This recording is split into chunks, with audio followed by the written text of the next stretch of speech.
Did you ever think you would make it? I feel I'm so close I could taste sweet victory. I know this life meant for me. Adam, what's your point? The future looks bright. My handshake is better than anything I ever signed. Right here. You are a one-on-one? My son's right about I don't think I've ever said this before. Chosen? I have not. Okay. Oh, no, season 1, yes. Have you seen Chosen, Chris? Yes, I have. Is it that good? It's the Bible. You get to see the Bible instead of just people reading it. So recommending Chosen caused somebody to flip. My become a barber was anti-Jesus, anti-everything. He was like, no, I believe in science. And We're yesterday, live, by the way. Yesterday, You I don't know- meet a lot of Puerto Rican atheists, by the way. Yeah, Very, exactly. very Catholic. They're called Exactly. Exactly. Boricua. Boricua. So yeah. Well, you know, listen, whatever you want to call it, guys, breaking news, Don Lemon just got arrested. Oh no. And the timing of it to have, Chris here to talk about, how you feel about it, it's going to be interesting. Divine intervention. Don Lemon got arrested. Don Lemon In a just got hotel. arrested. In a hotel in LA. 4 a.m. this morning. Anyways, Wow, we'll get arrested into in a that. That's hotel. Well, one of okay. many stories. Number 2 is the new chief, Federal Reserve. Cal Sheeter was what, $10 million of bets? Predictions. Positions. $10 million of positions on it, and it was not the person people were betting on. And we'll talk about that. Kevin Warsh, right, who is now correct. the Hoover Institute is member. who's being nominated. Aside from that, Senate Democrats and White House reached a deal to avoid shutdown. And what are the chances that was going to happen? Because Kalshi had that at 78% that there was going to be a shutdown. The entire market was. By the way, the Fitcher wasn't $9 million, $96 million. $100 million bet on who's going to lead the Fed. And a head fake by Trump during the last week. Yeah, so there you have it. Okay, and then aside from that, you got a few other things that's going on. Trump accounts will put $3 to $4 trillion of wealth in young Americans' hands. Trump warns Minneapolis mayor he's playing with fire. We haven't talked about that. We haven't talked about the clip because this angel, Alex Pretti, who, this clip where everybody was telling us he's an angel. I think Elizabeth Warren is saying how amazing he is. Clips came out that this guy, a couple weeks prior to getting shot, had an incident with ICE. And you have to see this clip. We've all seen this clip at this point. Oh, it wasn't the first time? We'll react to it. Yeah, wasn't the first time. No. Again, tragic, could have been prevented. If Tim Walz would have cooperated, my opinion, none of this would have happened. Shouldn't have happened. But we'll get into it. I'm sure Chris has got a different position here, and him and Vinny can go at it. All right, more than half of Americans have very little confidence in ICE today. Fox News poll, 59% of voters say ICE is too aggressive, up 10 points since July of last year. Minneapolis mayor urges other cities to stand firm against immigration crackdown. Kara Swisher said something about Stephen Miller, if I'm not mistaken, that Megyn Kelly reacted to. I don't know if you guys saw this clip or not with Kara Swisher, what she said about Stephen Miller. She compared Stephen Miller to who did she compare it to, Rob? Himmler. Right. She compared it to Heinrich Himmler, who was Of course she did. Hitler's right-hand man. She did. Right. Of course. And then there's a clip, Vinny, I think you want to talk about the Tucker clip of him being in Saudi. Yeah. We'll get into that as well. There's a guy that tried to allegedly free Luigi Mangione for impersonating an FBI agent. He's been arrested. FBI's searching election hub in Fulton County.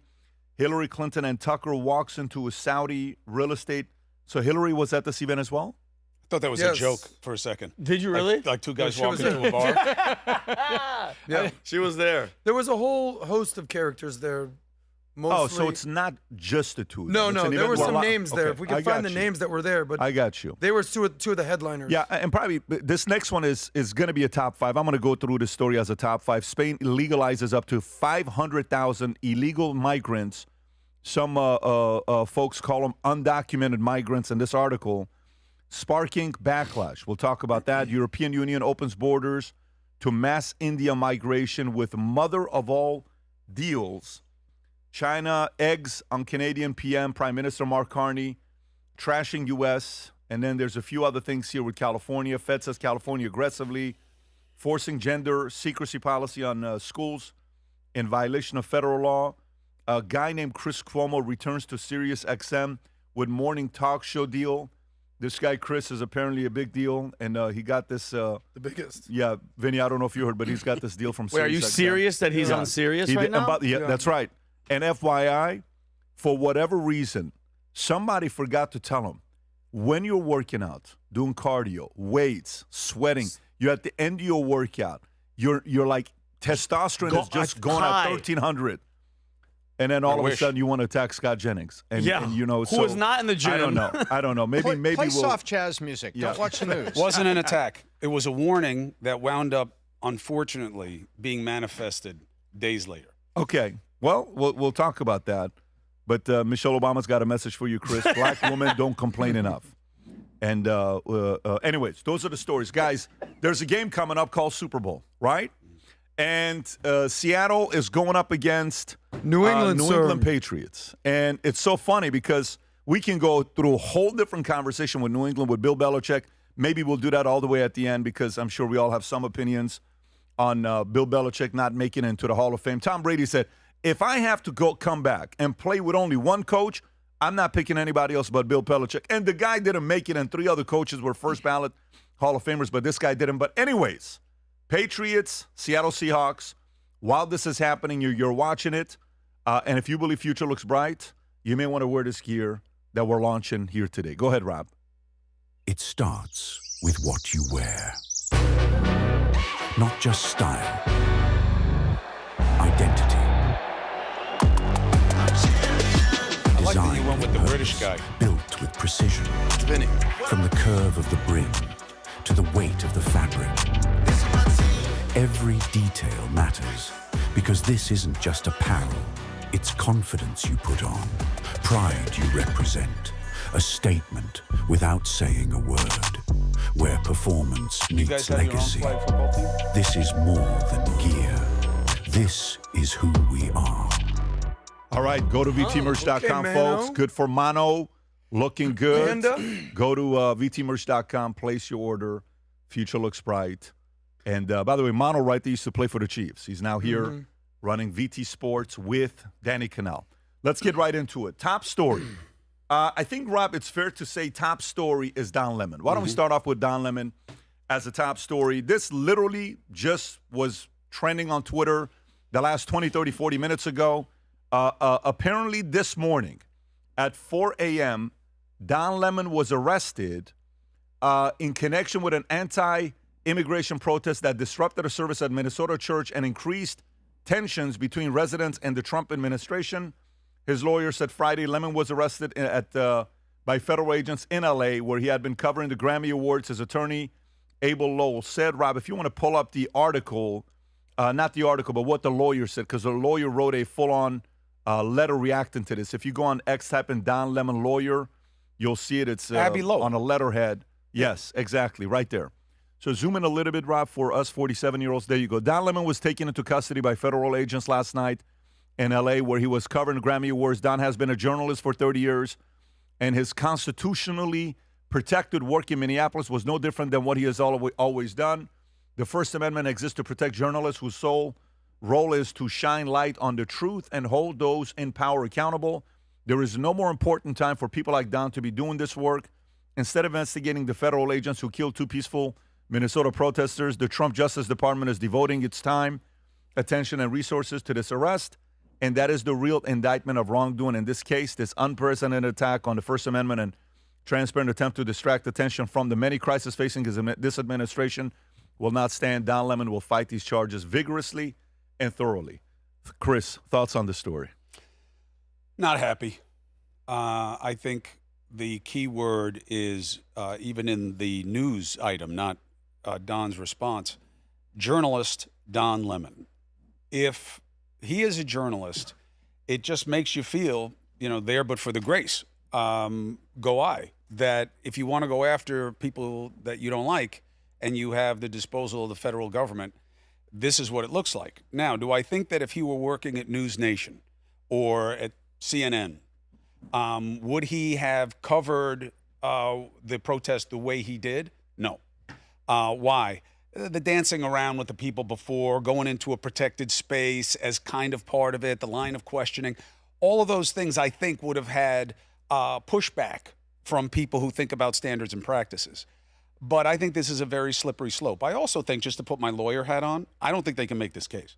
If you read the FACE Act, if that's what they bring this over, I totally agree with protecting places of worship, 100%.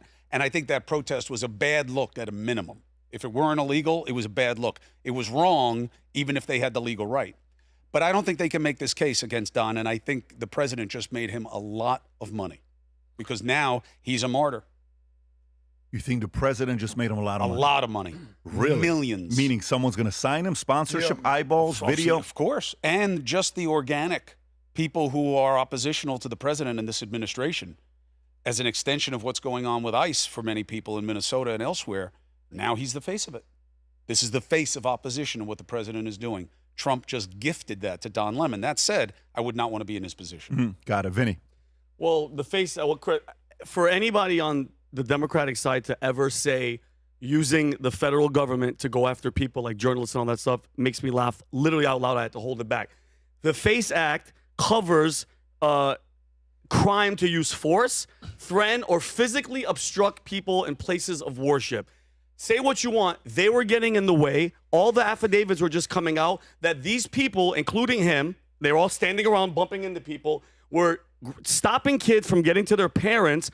That there was a daycare downstairs, and they were stopping children, yelling in their faces, saying, "Your father is a Nazi, and I hope he burns in hell." Okay, and say what you want. Don Lemon was outside with them beforehand. He acted like it was a surprise, and nobody knew. It's all BS, okay? And even if, let him make the money and do all this, Don Lemon has been begging for this type of thing, okay? Because since he left CNN, he's been dying to be in the limelight. He think about it. CNN, he was one of the main guys at CNN. Now he's man on the street asking people, why do you hate Trump? Respectfully, he was a number 52 show ranked. Mm-hmm. If you ranked him, he was never number one. But he was one of the faces of CNN. Fair, how much, Chris, how much do you think he was making a year, Don Lemon? 4 to 6. I don't know the number. $46 million. Now he's wearing a parka out in the street, away from his husband, bothering people. So the FACE Act clearly, like he knows what he's doing. And then he tries to talk to the pastor and say, "Oh, I'm a Christian." No real Christian is going into a place of worship to disrupt it. He knows exactly what he was doing. And if what you're saying is right, Chris, and he's going to get famous and all that, so be it. But guess what? Now he has a police record. He's on record for doing what he's doing. And by the way, is it weird? We're talking about feds going after people. The other two girls that were arrested, Chris, one of them's connected to BLM. They were released by a judge who's a Biden appointee. So it's like we keep doing this cycle where people get in trouble for actually breaking the law, but then once it gets to the judges, they get released. So what kind of justice system is that? It's not fair. It's a two-tier justice, and I think it's ridiculous. Tom. So I see two sides to it. First of all, we got video, we've got audio on the disruptors, whatever you want to call them. They came in there, they've clearly violated the FACE Act and deserve to be prosecuted under it. If this was a Muslim mosque in New York City, and this was Turning Point USA going inside and disrupting it, the arrests would have happened on the spot. There is two standards for the type of faith that we, or the type of thing that we interfere with.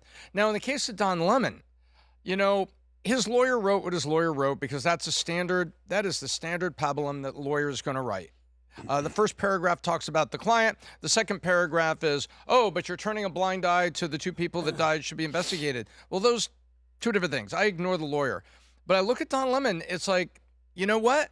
You're out there with the organizers. You knew what was going on, and then you contradicted yourself in certain video segments of the same day. Oh, I didn't know this, I didn't know here. And then you went inside, conducted not an interview, but it kind of bridged into, you know, holding the person's time and being part of it yourself. And so I think what the feds did is they looked at that and say, you know what? We're going to arrest this guy. Now, is it a strong case? No, it's not a strong case. Fannie Willis didn't have a strong case. Alan Bragg didn't have a strong case. But this is how we do it in America. You attempt to get an indictment or a prosecutorial step to get the mugshot to create the public perception. Do I think Don Lemon rode the red line on this? I do. Adam. Do I think if he was working at somebody and they said, and with standard and practices, which Chris mentioned, which is sort of the compliance department of news media, would they have stopped and they said, Don, interview people outside, but don't get yourself into the middle of it. They're interrupting a church service. Be on the steps as it spills back out. They would have given him some guidelines and said, you and your crew, do it this way. That's a good point. Adam. So I often wonder what happened to Don Lemon, right? This might be the best thing that ever happened to his career since leaving CNN, because since he left CNN and since that horrible interview where he tried to expose Elon Musk, his career has been just in a downward spiral.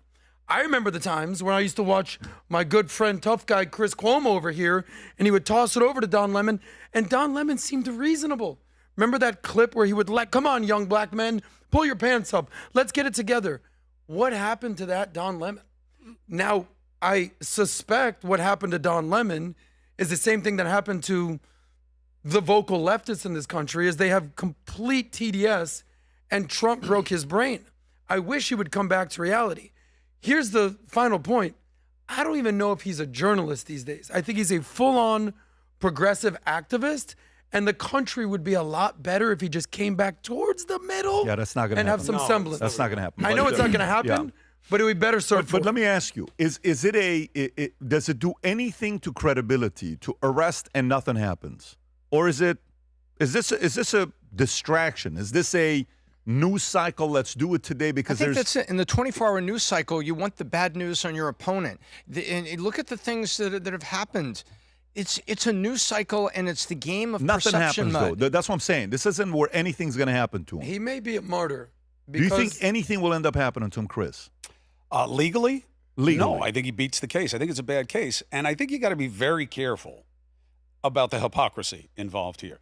If you want to laugh because you can't believe the left is talking about lawfare, then laugh. But you're doing exactly that. Own that part of it, too, which is Trump is going after his opponents and doing exactly what he campaigned against. Mr. Promises Made, Promises Kept. That's what this is. Now, do I think Don put himself in a risky position all day? Would I have done it that way? No, I wouldn't have. Would I want to be in his position? No. I don't care what comes along with it that's positive for his career. I don't want to be targeted by the federal government with this guy coming after me the way he goes after people. But own the hypocrisy. Well, okay, You know? well, let me ask you a question. Tell me so are you saying, Chris, that the federal government made this all up? They told Don Lemon to go there to look like he planned it with these people. Chris, they broke the law. All of them broke the FACE Act. It's not going after But your you're opponent. lumping him in. No, Chris. Let's be men above. Let's be real. You don't think he knew what the hell was going on. Let's be 100 with each other. You don't think Don Lemon coordinated with these black BLM chicks and didn't know this was going to happen. He didn't know he was going to go inside. He didn't realize, wait a minute, I'm educated. I'm not stupid. I'm going to go there and disrupt a place of worship. And because Trump is going after people that broke the law, Chris, since 2016, the Obama administration spied and went after Trump. It's been happening for 9 years. 9 years. So what are you saying? This is payback? No, it's not payback. It's I can't the hear you, law. by the way, Vinny. Can you Chris, speak up a little bit? No, it's called my law left and ear is order. ringing No, like excuse crazy me. right now. It's called law and order. So it's not hypocrisy. It's if you break the law, they go after you. The left creates like the BS. They created Russia collusion, and then they went after him. This is on camera. He recorded it like the moron that he is. This isn't going after your enemies. This is holding people's foot to the fire. Okay? You guys create the crime. Okay? These people are doing the crime. There's a difference, Chris. Come on, I think bro. the difference is your political opinion and how loud you are. No, That's it doesn't what matter. I think the difference because is. you know I get emotional, Chris, because I don't get how you guys don't understand it. Your side, Chris, has no leaders, no policies, nothing. All you guys do is run on fear and drama and chaos. That's it. So you think fear, drama, and chaos Is what the left does. is not Trump and MAGA? No. No. They fight back. So Chris, what are we supposed to do? From Vinny, day when they one, cut your hair, I think they cut a little No, bit but more. hear me out. Since day one, Chris, you guys have been going after this One guy, Gavin Newsom, who's your guys' frontrunner that you're going to vote for, who wants an open border, no IDs, worst state. Vinny, there is a better chance that I vote for my penis than that I vote for Gavin Newsom. Okay, so Really? So here's my question. Zero You have chance. my vote, Hold on, Cuomo. Chris, are you going to sit this one out when he's the front runner? Because he is He going to. just said he's not No, going I'm to vote for asking. Newsom. Okay, but who are you going to vote for? I have no problem sitting out. Remember, he I didn't wrote, vote for Biden. I He wrote voted in for his my brother. Yeah. in the last one. Yeah. Now, here's what I want to know. Look, I'm just saying, look, Vinny, it's not only that I don't agree with you and that I think you putting me on a side is petty, but I'm going to let it go because I like you. I can criticize your side and not be on the other side. Yeah. I am anti-partisan. If I could wave a wand, okay, if I could wave a wand like our president can, I would I would go to Congress, say, pass these two things right now. One, gerrymandering, illegal. We're going to do it by an independent committee that we're going to figure out how to staff. Everybody's going to get together. That's who's going to do it. Nobody else, nowhere else, no state, no nothing. Second thing is the parties don't get to control our political process. They don't get to control the primaries. And we would get reasonable in a second. That's what I would do. I'm anti-partisan. But what about ID? What about voting ID? Showing your ID to vote in the United States. Here's You were on my the look. stage. I've talked about this Yes, before. on the Okay. stage. Do I understand the arguments of disenfranchisement? Yes. Do I think it has jumped the shark and that the majority of the country wants it? Yes. I feel the same way about voter ID that I do about the death penalty. Do I think it works? No. Do I think it's the right social instruction? No. But that's who we are. We are violent, angry people as a culture, especially right now. If the people want it, give it to them. I'm not going to get it. Same way with voter ID. If that many people want it, fine. I understand the arguments against it. But if that's what people want, fine. But what bothers me is, and then I'll shut up, you want to talk about voter integrity and make it safer, great. But then don't do what you're doing with Tulsi Gabbard right now. What do you mean? Don't do that. Don't go to Georgia, play on a lie that there are 350,000 ballots that weren't counted or were illegal, which is demonstrably false. You could even go to Wikipedia, like you're going to learn about the FACE Act from Wikipedia. There's nothing in there about the standard of what you have to prove, by the way, which is everything in making a case. And the idea that you can show that Don Lemon had intent to organize and foment this situation as opposed to following along like a chooch, good luck with that. I don't think they can make the case. But just be consistent. That's what I'm saying. So You're let me not tell you what I consistent. just did. But Here's I what think his just did. prosecution Let me was just the say latter. this time, guys, I want to get something in. Here's what I want to say. So I want to find out, everything to me is, can we have another case to compare it to? Has there ever been a time, Rob, this is the question that I've been asking on all the OpenAI questions. Has there ever been a journalist that joined protesters before and went into a church to question the pastor, the preacher, or the priest? Okay? I say no. The answer is no. It keeps bringing up a guy named Hunter Thompson. Hunter S. Thompson. Hunter S. Thompson. Yeah. I've had to clear up 4 times. Did Hunter S. Thompson go into the church to question a pastor and join the protesters before? And he eventually said no. There is no documented case of a major, nationally recognized journalist entering an active church service with protesters to question or confront the pastor in U.S. history, which means there is a case here. That's what I'm saying. Because if you don't set the tone, Chris, from the top, if it would have said yes, I would have said, okay, it's the American way. If you want to go under question a pastor, no problem. But if you don't set the tone now to make it a precedent that you cannot do this, you don't think other journalists are going to look at this and say, I'm going to go into a church, I'm going to go into a Catholic church, I'm going to go into this. Then guess what? You know what's even worse? Watch this. You don't think a journalist like a Jake Lang, I don't know if I would put him as a journalist, but he's a guy that goes out there, or these The younger, January 6th guy? younger Nick Shirley guys, or these Nick Sorta type of guys that do very, very good job. You don't think they're going to go into a mosque? You don't think they're going to go into a Islamic center and start asking questions from them? Then what do you think happens? I think it is a very important, now that I'm going a little bit deeper into it, I think it is a very important standard to set. I don't know what's going to happen to the guy, but if you don't set the tone and this gets out of control, so imagine they don't do anything. Let's actually play the other side. Say they don't do anything. I'm a 24-year-old.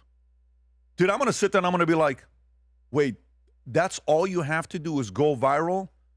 Hey, what church are we going into next? That's what they know already. Look, I think it's a deeper conversation on one level, okay? I get you about setting a standard. Okay, so let's talk about the standard. Nick Shirley Jake Lang, let's throw Don Lemon in there, okay? Are they journalists? Or are they professional provocateurs? And that's the real problem is, do you see ABC News going into a church? No. Do you see the New York Times going in and doing it? Ask why. Because they're afraid of being sued. They know the law. That's why. They have standards and practices. But by the way, could that not be the fact that they know the law and they're following the laws? They know the law and they know their brand, and they are sensitive to different types of scrutiny. You said what the truth is now. Go viral. Whatever it takes to go viral, you win. Then I'm for it. I'm for the fact that they did this to Don. Wait. We're not comparing. Nick Shirley is, you can't put him even on the same plane as Don Lemon is just the Trump. Nick Shirley exposed one of the biggest fraud networks in the history. That is not even close $9 billion, a 23-year-old kid. Oh, hold on. It's not even close to true. Do you put Nick Shirley in the same boat as a Don Lemon? I think that's a silly question. Why? I think if you want to talk about Nick Shirley, because what categories, what are they? What were we talking about? Lions versus Tigers? No, what I'm saying is Nick Shirley went and knocked on doors, played the fact that they wouldn't let him in as signs of fraud. The state investigated, the federal government is investigating right now. Nothing has come up to corroborate anything that he said on his video, except they didn't let me in. I think it's because they want to hide what they're doing. They investigated at the state level, and you can say Minnesota's corrupt. I don't believe their investigation. Okay, but they investigated, found nothing like what he's talking about. Remember, we're not talking about the COVID scam with the white lady at the middle of it that involved all those other Somalians that was one of the biggest COVID scams going, which is real, and they prosecuted in 2022. 86 people. What he did, knocking on the doors, is not $9 billion, is not proven. The federal government's looking at it. Let's see if they come to a different conclusion. But putting him in the same category, I'll tell you why I'd say no. Am I biased? Yes. Why? Because I have love for Don Lemon, even though we have a checkered past, okay? And so maybe I'm biased because I have that personal, emotional stake. But I don't put Nick Shirley in any of the categories. He's not a journalist. Why? Journalism requires rigor. You don't knock on a door, get an answer, go and cross-reference it with different people's licenses, and then the people on the right do the rest for you and motivate you into Edward R. Murrow. There's a reason there's been no corroboration of anything that he has said. But you said, and I'll let you. But you said I'm here exactly for the pushback. This. You're talking about the state. You're talking about the state that has Tim Walz, number one. I get it. Has Mayor Fry. I get it. Ilhan Omar. I get it. And Keith Ellison, who's a freaking communist. Chris? I get it. And I get what you're saying. Let's wait and let's wait and let's wait. I'm telling you, it wasn't just knocking on doors. Who was the guy that he was with?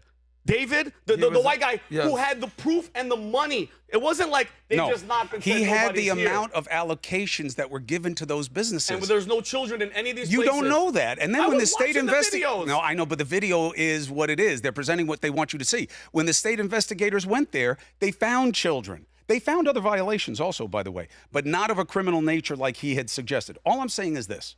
I'm not here to run down Nick Shirley, okay? I don't give a shit about that. What I'm here to do is say, let's see what they have. They're incredibly motivated to show that he was right. There has been no such proof to this point, and that matters. Now, who's better, who's worse? I don't know, but I do stand on this one point.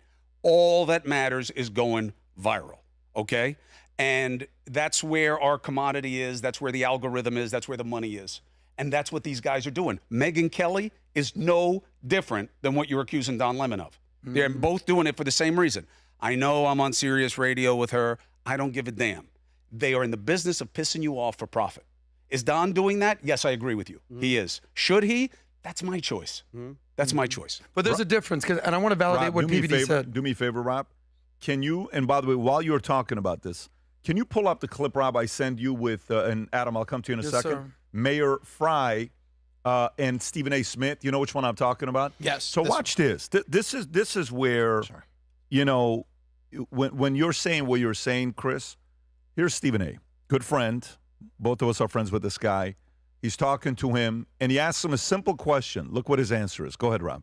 I got to ask you this. When you talked about just illegal migrants in a city, people who cross the border illegally. That's what people called them. I want to ask you, how many do you believe you have in your city at this particular moment in time? He has to change it, undocumented. How many people that are undocumented are living in Yes, sir. Minneapolis right now? Undocumented. Yes. Do you have any idea? I don't know. I couldn't. I don't really have. How a do you guess not as to know? how many presently are here? I do know that I think that the federal Okay, administration. you can pause it right there. Okay, so if you don't know the number of undocumented guys in there in your city, you are not a leader. How do you not know who's there legally and illegally? How do you not know the numbers? How would you know? Did you know that we don't even count? At the federal level, how would you know an unknown? Then this validates Nick Shirley's investigation even more. That there is no accountability. What do you mean how? Well, not knowing how many people are undocumented in your municipality does not mean that they're all committing fraud and you're unaware. No, those are two different things. I know, I agree. But by the way, they're illegal in the first place. They came here illegally. They are here illegally. Let's assume that. But I don't know how many there are. The federal estimate is from 10 to 25 million. That's a good range. Shouldn't a mayor of a city that's going through a crisis like this say our range is a number? Shouldn't he have a range of a number? Is it 10 1 to 25 million? No, for the city. Shouldn't No, he I be know, able to but know I'm for saying a if the city? federal government, where this is an obvious priority for them, and it is not a priority for Fry, clearly, right? Their estimate is 10 to 25 million. That validates why Nick Shirley's content went viral. Adam. So I just want to ask Cuomo a question. I believe Nick Shirley is not the story here. I think what he did is needed, and he didn't go viral for the sake of going viral. He went viral because everybody saw what was going on with their own eyes, and now they start buying the quality leering center shirts because what Nick Shirley did was journalism. So we'll compartmentalize that. What I do want to focus on is exactly what PBD talked about with this Hunter S. Thompson guy. Now, if you're not familiar with him, you might be familiar with the movie that was, I think, based around him, which was called Fear and Loathing in Las Vegas. Right. And the whole concept of what he did was called gonzo journalism, where you no longer are reporting the story, you are the main character in the story.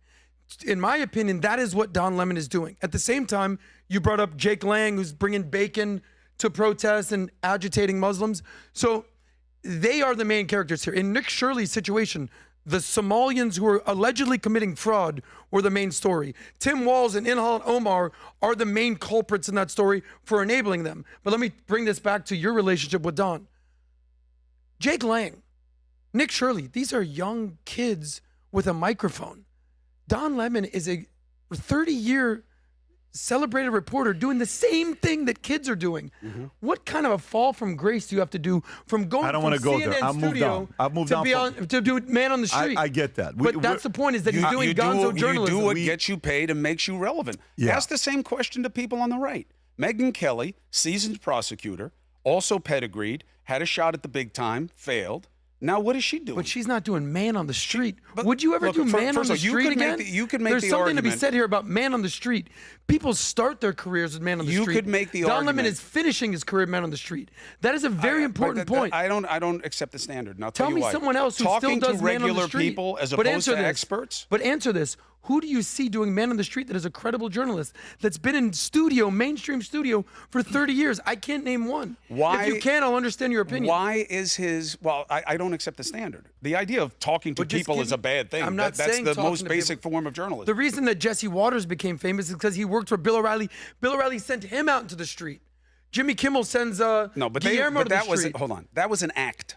Okay, I understand There's a that. difference But between my an act question and is, talking can you to name actual one credible people. journalist who's now been relegated to Man on the Street? That's my point. And so let me guys. I want to move on. It's where the money is. That's why he's doing it. Megyn Kelly failing. I think Megyn left Fox, and then Megyn went to NBC, if I'm not mistaken. And that just didn't work out. It wasn't a fit, whatever you want to call it. It didn't work out.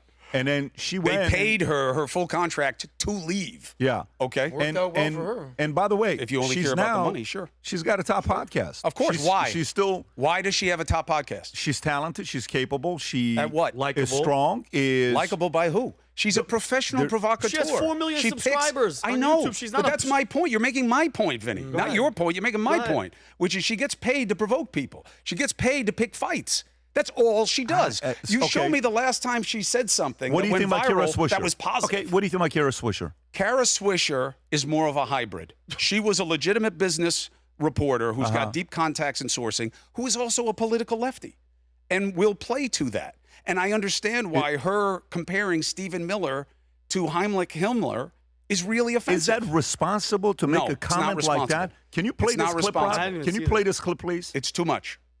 And I would last like to call out Stephen Miller, who is in the center of this. We always focus on Trump, as we often focus on the top people.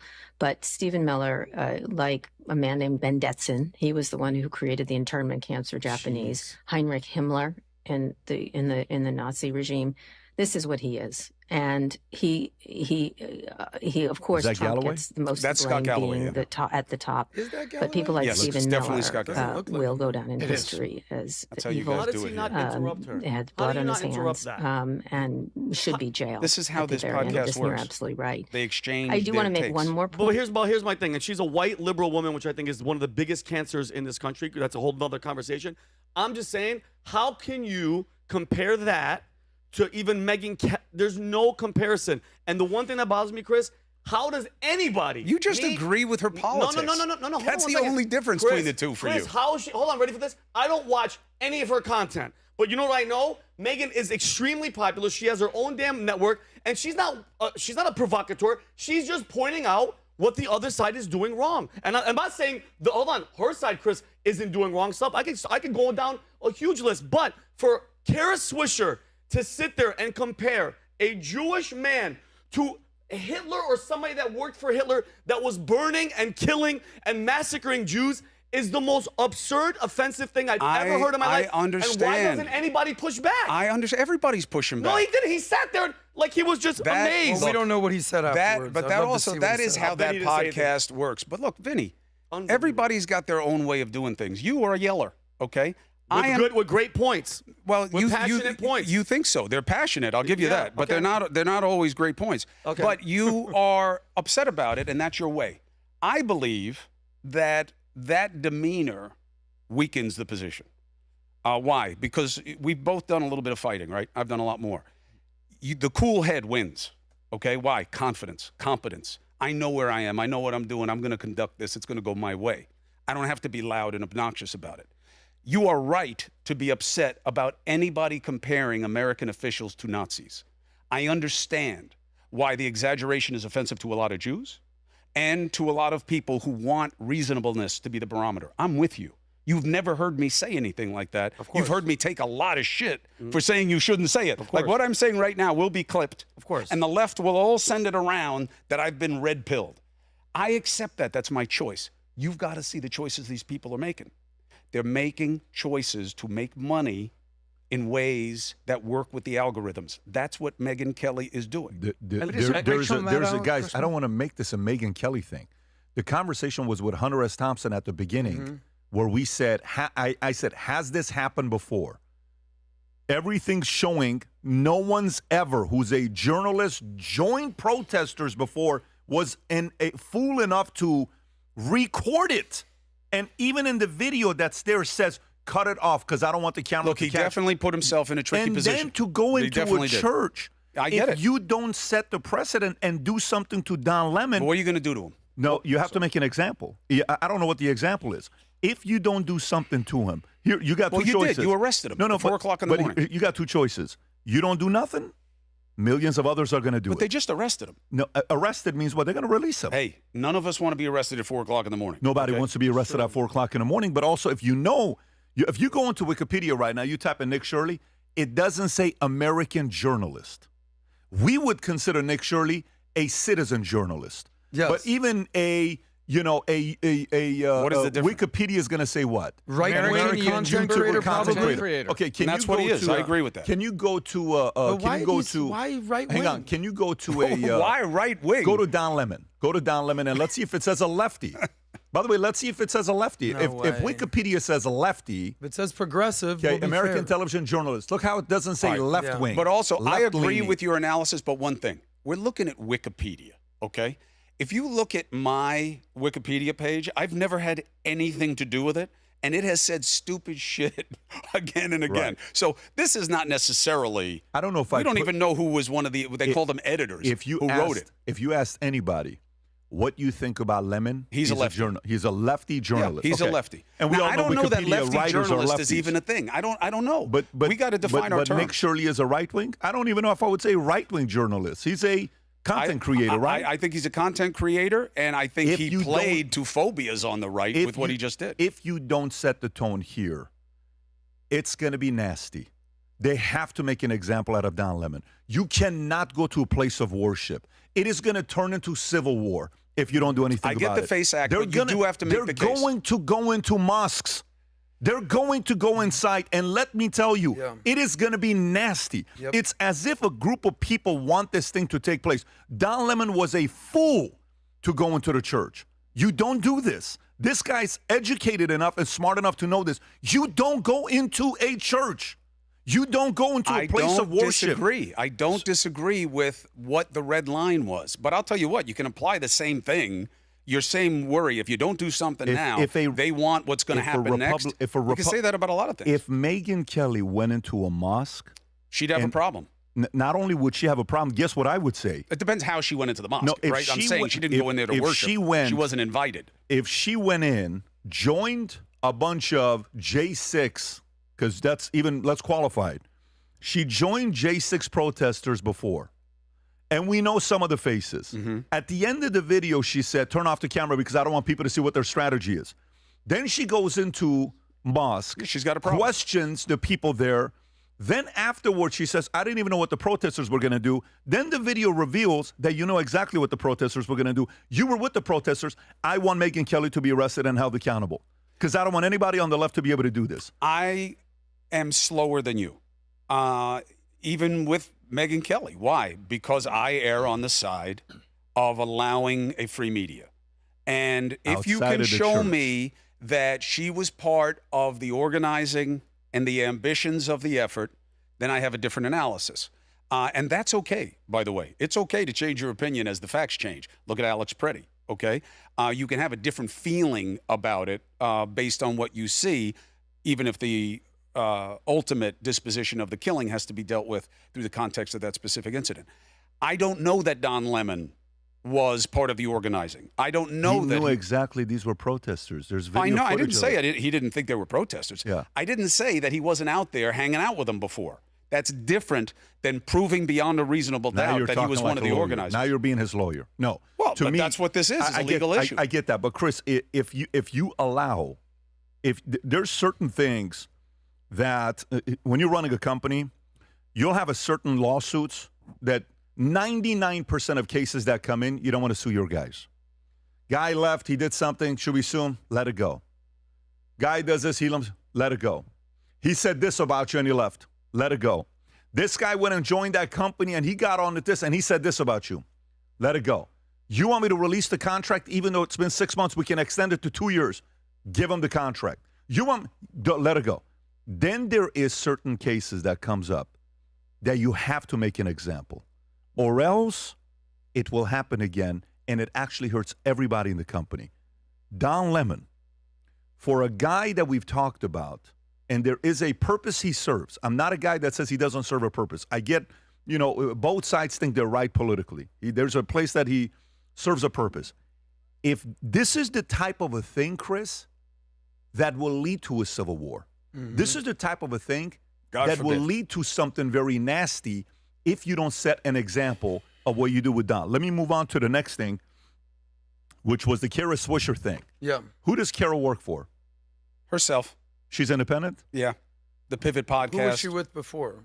She's been a business York reporter. Times? Yeah, she's been with big outlets. And Her stuff like that. her break was 8 years or more with a guy named Walt Mossberg, covering primarily Apple and technology. And then the Wall Street Journal had her and Walt create a conference called the D Conference, which was the first of its kind, a very small group of it. When Walt retired, the Wall Street Journal stopped doing this, and she connected with Scott Galloway and suddenly became far more left in her presentation than I ever remembered. And by the way, I also don't think Scott Galloway is far left. No. Scott Galloway to me is center. I got to tell you, Scott, I think he is amazing. I think that he is a modern day political philosopher, and he should be listened to and observed. His reason, his idea I've never even heard anything like this. This is what gives me the wow. Scott Galloway says, hey, you populists out there, you want to make a difference on how your government responds to you? Have a spending strike. Stop spending. Stop buying things that you don't absolutely need for 3 months. And the corporations will go crazy, go running to government and say, you better make this stop. The GDP just dropped. And they will change because of that. Yep. Genius, brilliant. And it also exposes what? You want to talk your crap, but you don't want to live. You know what makes him unique, though? Because he's the reason what makes him unique. He was probably born a Democrat, but he became a businessman. And then those two collided. And he said, man, I may be socially left, but I'm not fiscally left. I'm on this side. And then he started realizing what's happening with boys. I think he's got 2 sons. Oh, so brilliant. When he talks about young men in society, he gets him a lot of heat. He says it anyway. This is not a Scott Galloway topic I want to get into. I'm going to stay on Kara Swisher. Go ahead. So Kara Swisher says what she says about Stephen Miller. There's a clip that came up. You know, I'm at the Pentagon yesterday in the Department of State. We literally got back 3:30 this morning, just so everybody knows. We landed 3 o'clock this morning. We got home at 3:30, 4 o'clock. We slept. We came back here at 8 a.m., and we're doing a podcast here with you guys. And we're energized, exciting. It was great.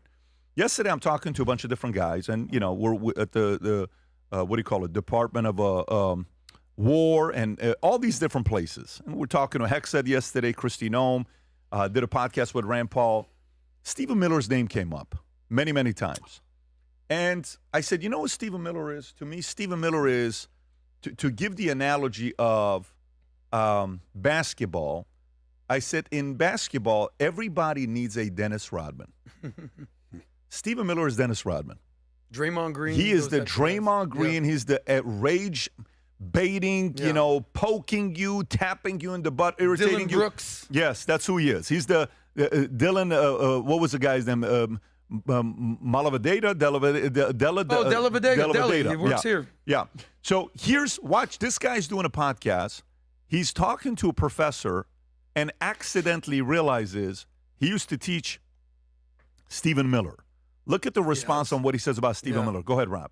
Miller, my former student. What's that? My former student. I'm sorry, say again? My former student. The Stephen Miller in the Trump administration? Yeah. Did you want to say a little bit more about that before we listen to this clip? He said it. I asked him in 2003 what he wanted to be when he grew up. And he said, I want to be number 2 in the White House. And I said, oh, when do you want to achieve that? He says, in the next 15 years. I said, wow. Okay, well, who would be the president in 2003? And he said, Donald Trump, maybe. What? The guy is very smart. That's crazy. Where was this? And Duke is in Poli-Sci 122. You had him at Duke? Yeah. It's a true story. You could have told, I mean, I do a lot of homework here, Hein. You could have told me this before the program. Not enough homework. Yeah. Wow, okay. There's no question he's a very smart guy. And he has a long-term vision. Was he a good student, by the way? He was very good. Very good student. Yeah. Yeah. See, this is the part that they don't want to talk about. This guy, Stephen Miller, you know, they can say whatever they want to say about the Stephen Miller guy. But that professor right there, you think they're probably on the same page politically? Probably not. You think that guy and the professor are on the same page politically? Well, they're supposed to be, right? Because that's what that podcast is about, is bringing this guy up as context of what what the podcaster already believes. Look, it's not about saying Stephen Miller is a stupid or he's a genius. That is silly. The fact that he's a number 2 guy to Hitler type of a comparison. It's so crazy. Oh, listen, that does nothing good. Yeah. Okay? It does nothing good. It makes nothing better. It doesn't create any chance of better outcomes. All it does is piss people off. And if that's what you want to do, fine. I think the only mistake with Miller is not a front guy. Miller's messaging, his demeanor, his style, I don't think helps the president. Strategically, tactically, philosophically, if he's helpful to the president, that's the president's choice. The only tweak I would do is, and now some on the left will criticize me and say, no, we need to hear him. We need to hear him.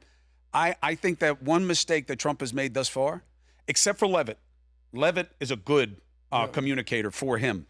He is better than all of his guys at making the case for him. And I think that what we're seeing, is better, you're saying. Leavitt is the best of his people, but Trump is so much better than all of his people. And that wasn't always true for presidents, you know. Mm-hmm. That what you see with ICE now and the realignment that probably is going to come to pass, That's Trump doing it. Trump had to get back involved. He had to say, well, we're saying the wrong things, we're doing the wrong things. He is not being well served by the people around him. Stephen Miller, strategically, they are very happy with. Bannon says the same thing, which is weird because they're not buddies. But having him as a front person, I think, is complicated. I'm not sure if I agree with that completely. I'll tell you why. Because I first saw Stephen Miller, and I didn't realize I was seeing him. You know where? You know where he came to national prominence? He fearlessly stepped up to the microphone and said that the case against his fellow classmates on Duke lacrosse, he wasn't part of the lacrosse team, he wasn't part of that fraternity, but he stepped up to the microphone and made a very cogent legal analysis and sat there and said, this is wrong, this is racially motivated in the wrong way. He was strong, and guess what? He was right. And that's where America met Stephen Miller, standing up for his classmates. 15 years ago, I want to say. Editor longer. Wow. You know who blew that case wide open and proved that it was a false prosecution? Me and Dan Abrams. NBC News and ABC News. Yeah. We blew up the timeline. We proved that things didn't happen when they said. Those boys got railroaded. And, of course, Crystal Mangum, who was the accuser, wound up admitting it. The woman who was with her wound up admitting it long before. It was a con. And it was done by a local prosecutor, in part, who wanted to make a name for going after the rich kids and impress his working class And what happened to him? He was disbarred, and he actually did time. That's brief, right. But he did time. That's right. So I know the case very well. I remember his role very well. I wish he would come on, to be tested and come on. He doesn't want to come on with me, and that's unfortunate because I want to give people an opportunity to make their. You mean News Nation? Yeah, he won't come on. You know who you should have on, though? Is if he won't come on with you, should have on his wife, Katie Miller, who has this massive podcast now, gets everybody on. You can pull her up. I think she started it 6 months ago. She's had Elon Musk. She has everybody from the administration. So she's doing a lot of the talking for him. But I'll tell you one thing about Stephen Miller. But I don't want her. No, I want get him. I don't want your wife. Touche. I want Touche. But you take what you can get. But I do want to get back to Pat's point when he's talking about Kara Swisher. I'll make a quick point about Stephen Miller. Trump rewards loyalty. Stephen Miller has arguably been the most loyal person since day one. He, the whole Trump was right about everything. That is being humanized in the human form with Stephen Miller. That's why he rewards him. Back to Kara Swisher. PBD made the most important point about the if you don't set the tone or set an example with Don Lemon, oh, you have no idea the floodgates that will open in mosques, in churches, in temples. By the way, good luck getting in synagogues these days because they've learned the hard way that you need to have armed security guards and fences because people will go shoot up the joint. The last thing we need are political agitators coming in front of churches and mosques and doing basically what Vinny's upset about. What Kara Swisher said, last point, about how he's the Heinrich Himmler, the number 2 to Hitler, is so disgusting to me and shows you have no idea about history, okay? It's inflammatory and bombastic, and it's just naive and wrong. I told the story about my friend's grandma who basically told the story. She's like, yes, I grew up. All my siblings are dead. They killed my grandparents. They killed my aunt. She's the only person alive in her whole family, much less her town. And we're talking about 2 people that got in the way of Let's do that. authorities. That's a good transition as well. Let's go into that. So it's not even, doesn't make sense. Because I want to get Chris's thoughts on this as well. Chris, to be fair, I haven't watched what your position is here with Pretti, and I want to hear your thoughts where you're at after this clip. So we initially all saw the same clip. He was helping out that lady, and then all of a sudden the first reaction is, wait a minute, what just happened here? Then we all had to hear how amazing of a guy he was. He was gentle. He was the kind of guy that you would want your daughter to bring home, which Anna Navarro, I think, said that. Said he's the kind of guy that you want your daughter to bring home, something like that. I'm paraphrasing. And you see the clip, and you hear how many times the weapon that was used, how many 100 plus,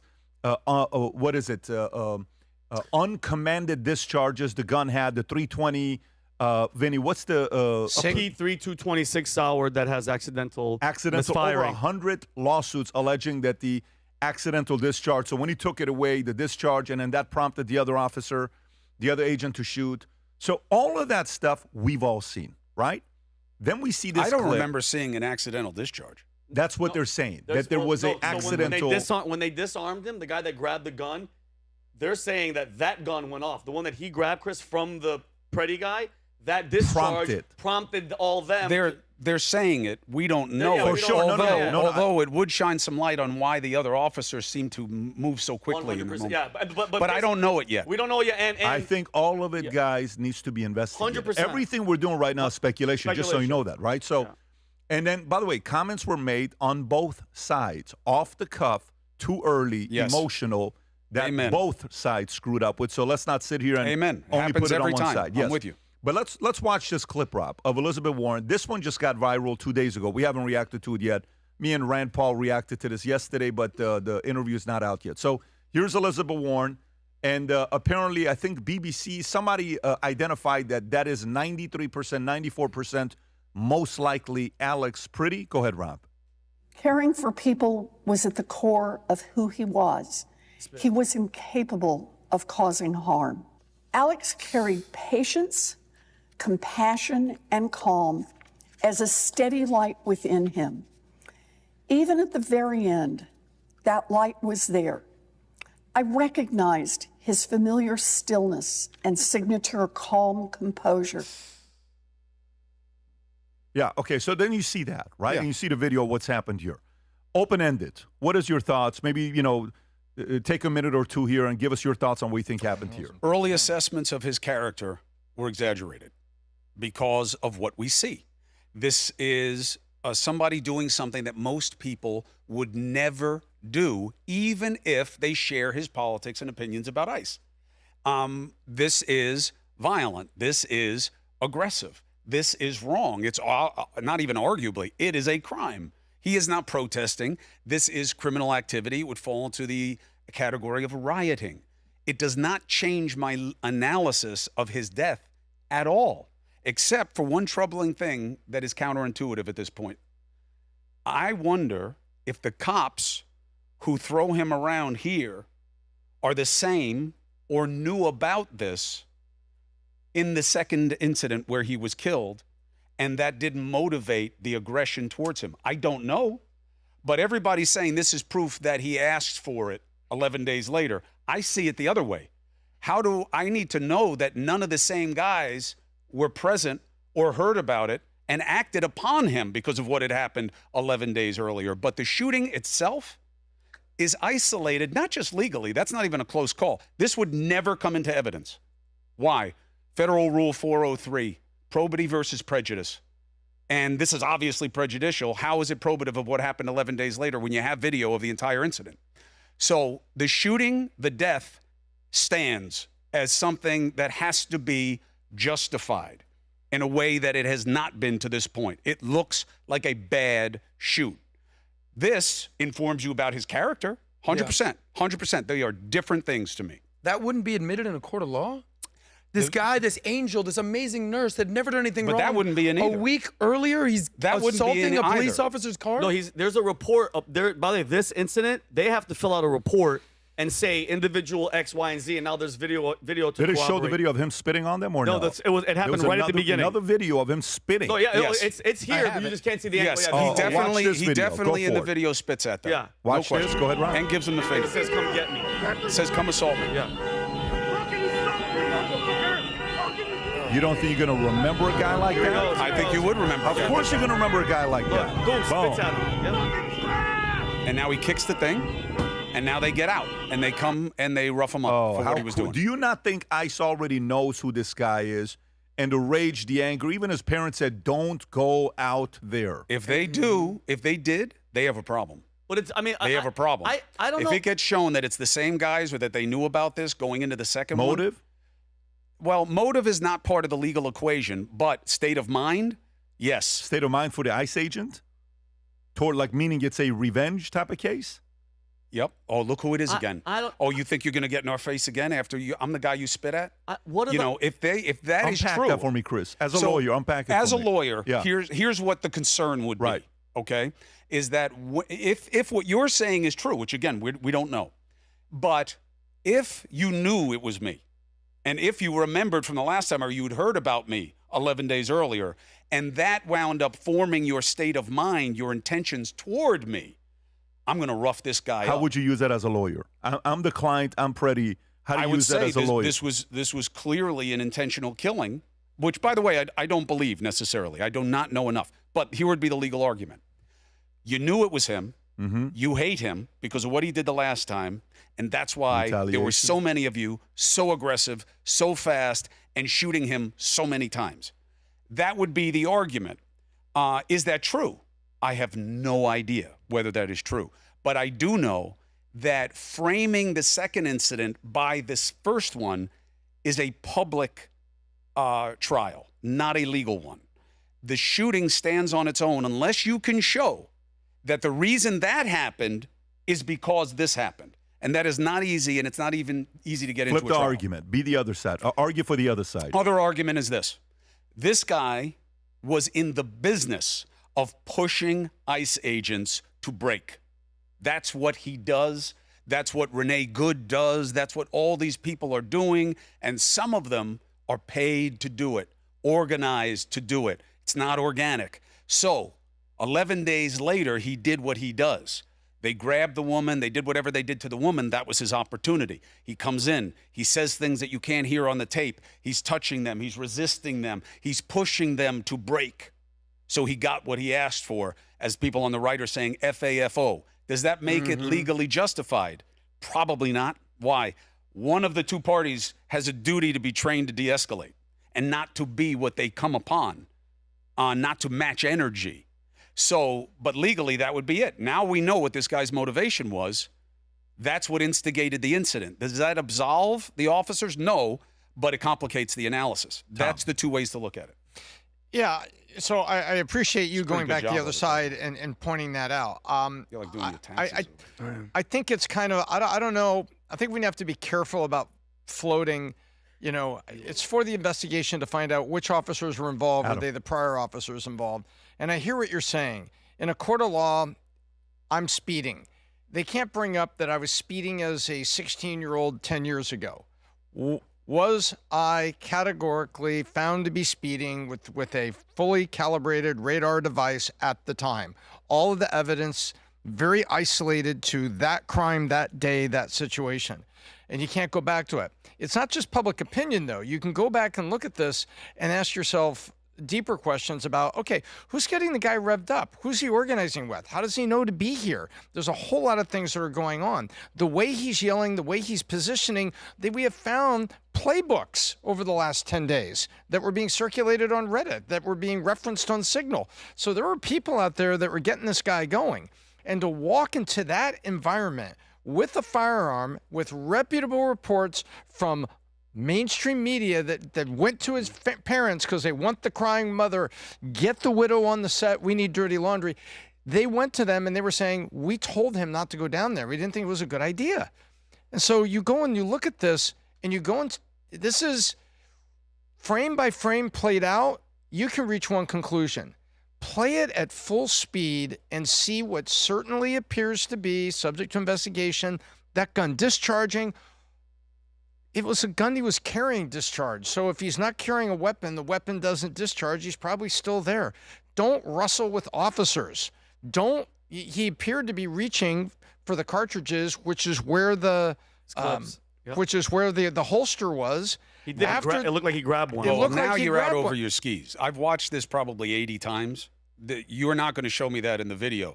Could it be developed as evidence from testimony? Then let me back up 4 seconds and say, and by the way, is it a good idea to be wrestling with law enforcement officers while you're carrying? Wrestling with law enforcement is a huge mistake. Resisting is a huge mistake. Every lawyer will tell you. And I know that's emotionally unsatisfying for people who want to resist and who want to oppose.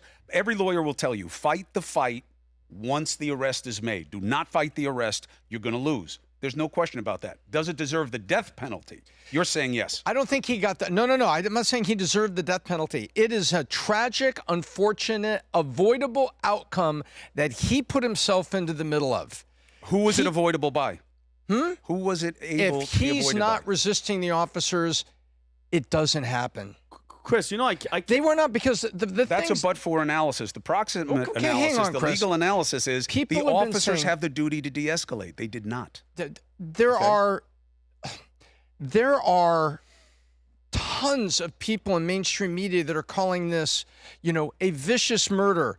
He was executed in the back of the head. No, he wasn't. You want to see a vicious murder? Go look at the way MS-13 conducts things. Those are vicious murders. This was not an execution. This was not the mob taking Saddam Hussein to the end of the alleyway and executing him against the wall. Those are executions at the hands of the mob. But I'm not saying those that. Well, too many people are, and But I I'm think not. you have to look at You this. got me here, brother. Look at my shirt. I bought it just for you. But are you ready for this, Chris? I carry a gun every single day, all the time, no matter what. And if I know I'm going to get into a fight, or if I know I'm going to go into a, guess what? I'm not bringing the gun because by the way, Second Amendment, I love it. Good for him. Congratulations. When you're going into that situation, by the way, in that first video, did you see what did he have in his back of his pants the first time? Maybe a weapon. Maybe 90%, I would say he had the gun, but they pushed him away, and they had to take the person that they detained, and they wanted to get rid of him. They wanted to get this person. I don't know what they were for. I know, as a gun owner, as an educated ex-military, military police, if you're going to go into that situation carrying a gun, you better expect that's going to happen, Chris. And mind you, these are human beings. Besides the training, you're in a scuffle, there's a gun. In that split second, anybody can watch Monday Night Quarterback watching it. Oh, slow motion, there's the gun. It's happening in real time. A gun went off, everybody panics, and guess what? You said FAFO. My thing is, crap happens. Okay, that type of situation happens. But the real thing, and you mentioned it, Chris, I think Pat did, I'm sorry. Who is talking to you and who's motivating you to where your parents say, I don't know what the hell happened to him. I don't know who he's hanging out with. All the signal chats, all the stuff, it was all coordinated. And then when the governor and the mayor and Ilhan Omar are saying, Gestapo, Hitler, Nazis, go after them. Think about it, Chris. He thinks in his head, these are Nazis, and I could yell at them. And not like the Jews couldn't say anything during the Holocaust and everything. They couldn't yell at Nazis. I have the power. I can yell at these Nazis. I could tell them to go to hell. I could spit on them, and nothing's going to happen. Let's take that step back. And how did he get to that point? You're a nurse. What?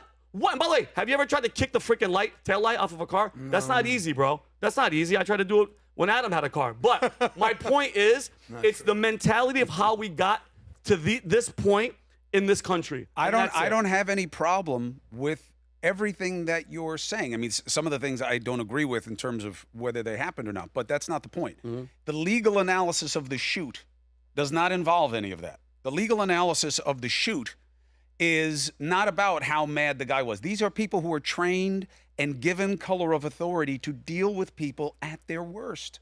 That's the job. Then don't do the job. Forget about it was accidentally discharged.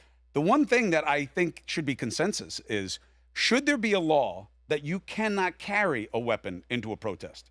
Is it not in Minnesota, you're allowed. In Minnesota, you could. And most do it state by state, but I don't know what's stopping having a federal law. Yeah. But here's my question, Chris. If there's a federal, like the ICE was conducting federal duties, and you interfere in that sense, Border Patrol. I don't know. Yeah, whatever. I don't know about the law in that sense. Not a Minnesota thing, but if they're conducting duty and you show up with a gun and you get into a confrontation, I don't see how look, that's the Second legal. Amendment guys aren't gonna like us for this, but I mean, it does seem that the one thing everybody agrees on is that he shouldn't have had the weapon with him if he was going to engage 100%. in the kind of stuff that he was. Agree. Now, I wish everybody thought about it the way you do and the way I do, especially on a personal level. Like if I thought I were going to mix it up as a gun owner, I'm not bringing the weapon unless I think my life is in danger. That's why I have the weapon. Yeah. But he didn't make that choice. Should it be put upon you that it should be the law that you can't bring a weapon into a situation like that? The Second Amendment guys will never allow it. Of course. Never. But it is interesting that we've seen this flip about, and I think it's about the desperation of advantage, but also sometimes things just through the lens of right and wrong make sense.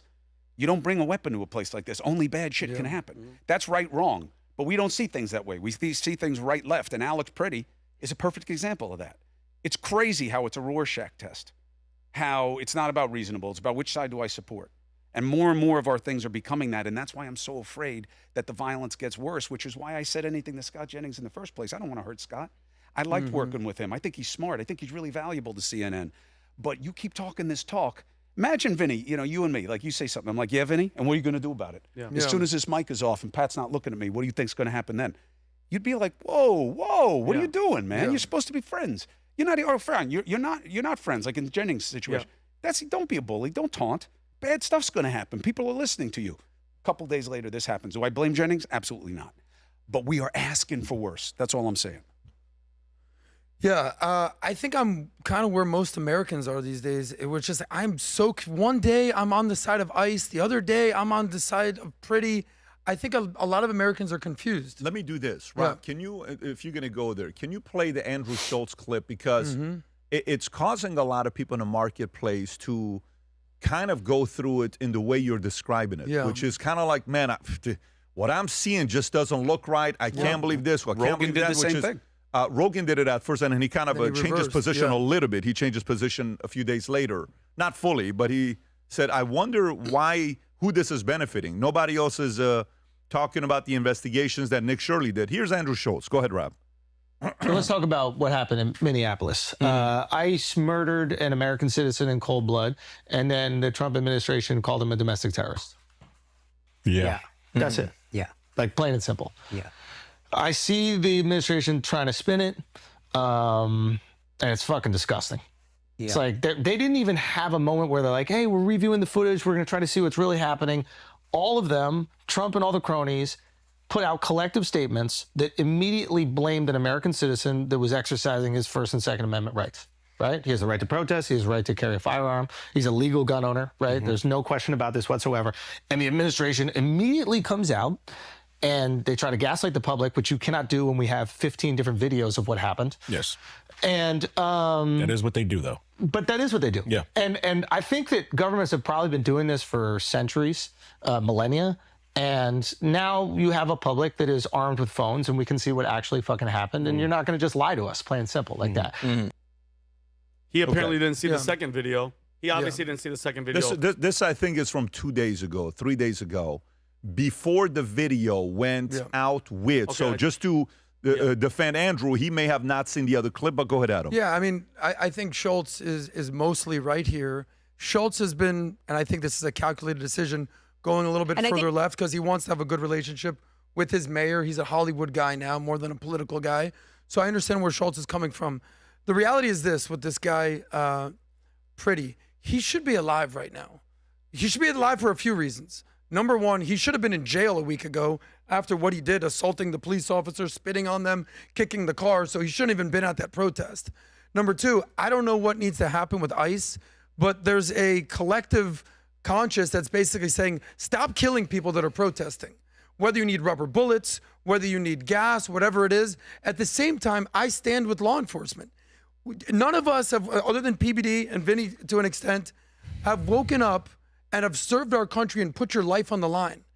And if you believe what James O'Keefe is saying, and he's been in war zones and been in all sorts of chaotic situations, he said this is the most calculated, just communist agenda that he's ever seen, and he actually feared for his life. So last point is this. PBD, you talked about how we need to have a cool down period and stop having a rush to judgment. You talked about how if you get in a fight with your wife and you're driving home, you know, you used to have a half-hour drive home to be like, you know what, babe, let me think about it. Now, you know, babe, have you?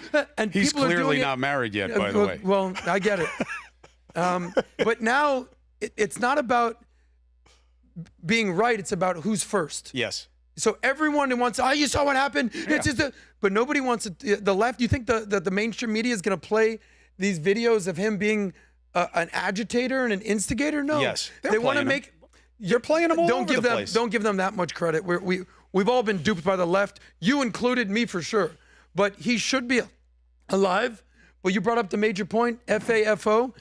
These guys are looking for issues. I'm gonna say something with Schulz and with Rogan and these guys. I think Schulz is, I don't know how to say this. I'm going to say it. I think Schulz, how likely is it that Schulz studies the market of comedy very closely? Yes. How closely do you think he follows it? As much as you possibly can. Is it fair to say he knows the future of comedy is Marcelo Hernandez? Oh, I mean, that might be a part of it. Do for you sure. think he knows that? Yeah. That's a major part of it. Marcelo the other day sat right next to Jimmy Fallon while he's doing a sketch with, what's his name? No. While he's doing they're talking to Bad Bunny, and then they're asking questions of somebody else that's sitting on there. I don't remember who it was. And when I saw that clip, the first thing I was watching Jimmy Fallon. And you know what I said? I said, Jimmy Fallon knows Marcelo's about to take his job. That's Marcelo's job. Whether it's going to be 3, 5, 10 years, that job or Kimmel's job is Marcelo's job. So now watch this. Andrew Schulz is a guy that's super capable. He started his career he was on Fox News a lot back in, I think he was on the 5. I don't know what show. He was regularly on one of these Fox shows. And then he recreated himself, probably because he wanted to be a mainstream comedian, and it kind of took off. And Schulz is not just a comedian. Schulz is very smart. Mm-hmm. He's a very smart guy. Every time you talk to him, you enjoy his company. He's smart. I think there's a part of Schulz where he's sitting there saying, I'm not leaving New York. I'm staying here. Yeah. This is my position, ride or die. This is my hometown. I'm going to defend this place. I'm going to be a voice here. I'm going to be that guy. I'm going to be the Joe Rogan of New York City. That's his mindset. Yeah, I agree. So logically, if somebody sat down with Andrew, my opinion, logically, I think Andrew eventually would logically say, okay, I agree with these 3 areas, but I still think this was a cold-blooded, okay, fair. Mm-hmm. He's got that. With Joe, to me, Joe genuinely is heart first. Rogan, you mean? 100%. Yeah. Joe genuinely is heart first, is empathetic. Joe genuinely is somebody that, and by the way, I'm not even part of this camp. Like, I've been on the podcast a couple times, but I'm not, best friends with Joe. I'm not in the comedic community. Hey, come down and do this. I'm not. It's just hey, friendly. We see each other once or twice a year. It's that kind of a relationship that we have. So I'm not saying this because he's my best friend and because, all this other stuff and we're always doing stuff together. No, I would be lying to you if I said something like that.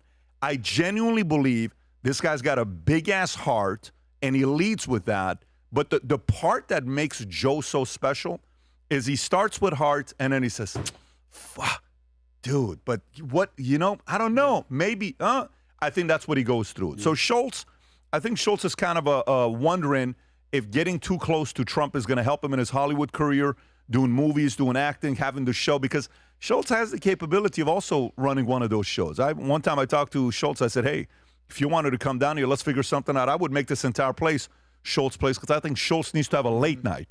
So I think Schulz is kind of going through there saying, do I want to be a political guy? No. Probably not. What the F am I doing? Let me just go be the comedic guy and do movies and all. I think that's kind of where he's going. That's a choice. Question on Schulz? Yeah. And by the way, I don't think Joe cares to be in movies. No, I agree. Well, because Joe's already done that. Did you guys hear about what happened with Joe in the Grammy Award? Did you guys hear about the Grammy story? You guys didn't hear about what happened? Why he didn't get nominated? No. Rob, do you have this clip? Did you see this or no? Yes, I did. But watch this. Let him say it himself, Tom. And I'm so glad the 3 of you guys haven't seen it to react to it. You haven't seen it. This is phenomenal. Watch this. You mean the Globes? The Golden, what's it? Golden Globes. Golden Globes. Yeah, what did I say? Did I say Grammys is for music. Guys, this tells you how much I follow this stuff. Golden Globes. Go ahead, Rob. Speaks on being snubbed at the Golden Globes after Amy Poehler won Podcast of the Year. This was the first year of this being a category. So here's the thing. Like, a lot of people say, why wasn't Joe Rogan nominated for the Golden Globes? And like, why did Amy Poehler win? I didn't submit. They asked me to submit to be nominated for the Golden Globes, and you had to pay $500. And the $500 is like for paperwork or whatever. I said, no. I go, I don't care. I already won. Like, you can't tell me I didn't win. I've been #1 for 6 years in a row. All of a sudden, you're going to have a contest in front of all these people wearing tuxedos, and you're going to say, now I'm not #1? Like, f*** off. Joe Rogan speaks on... I love that. Yeah. So that's why he wasn't nominated. They actually approached him, and he also probably knew he wasn't going to win. I wish... what do you mean he's probably... Do you think Amy Poehler legitimately has a better podcast I think than Joe Rogan? Come on, Cuomo. That's not the question. Don't be But that's, of course, the It's question. about who's voting. They weren't going to let him win.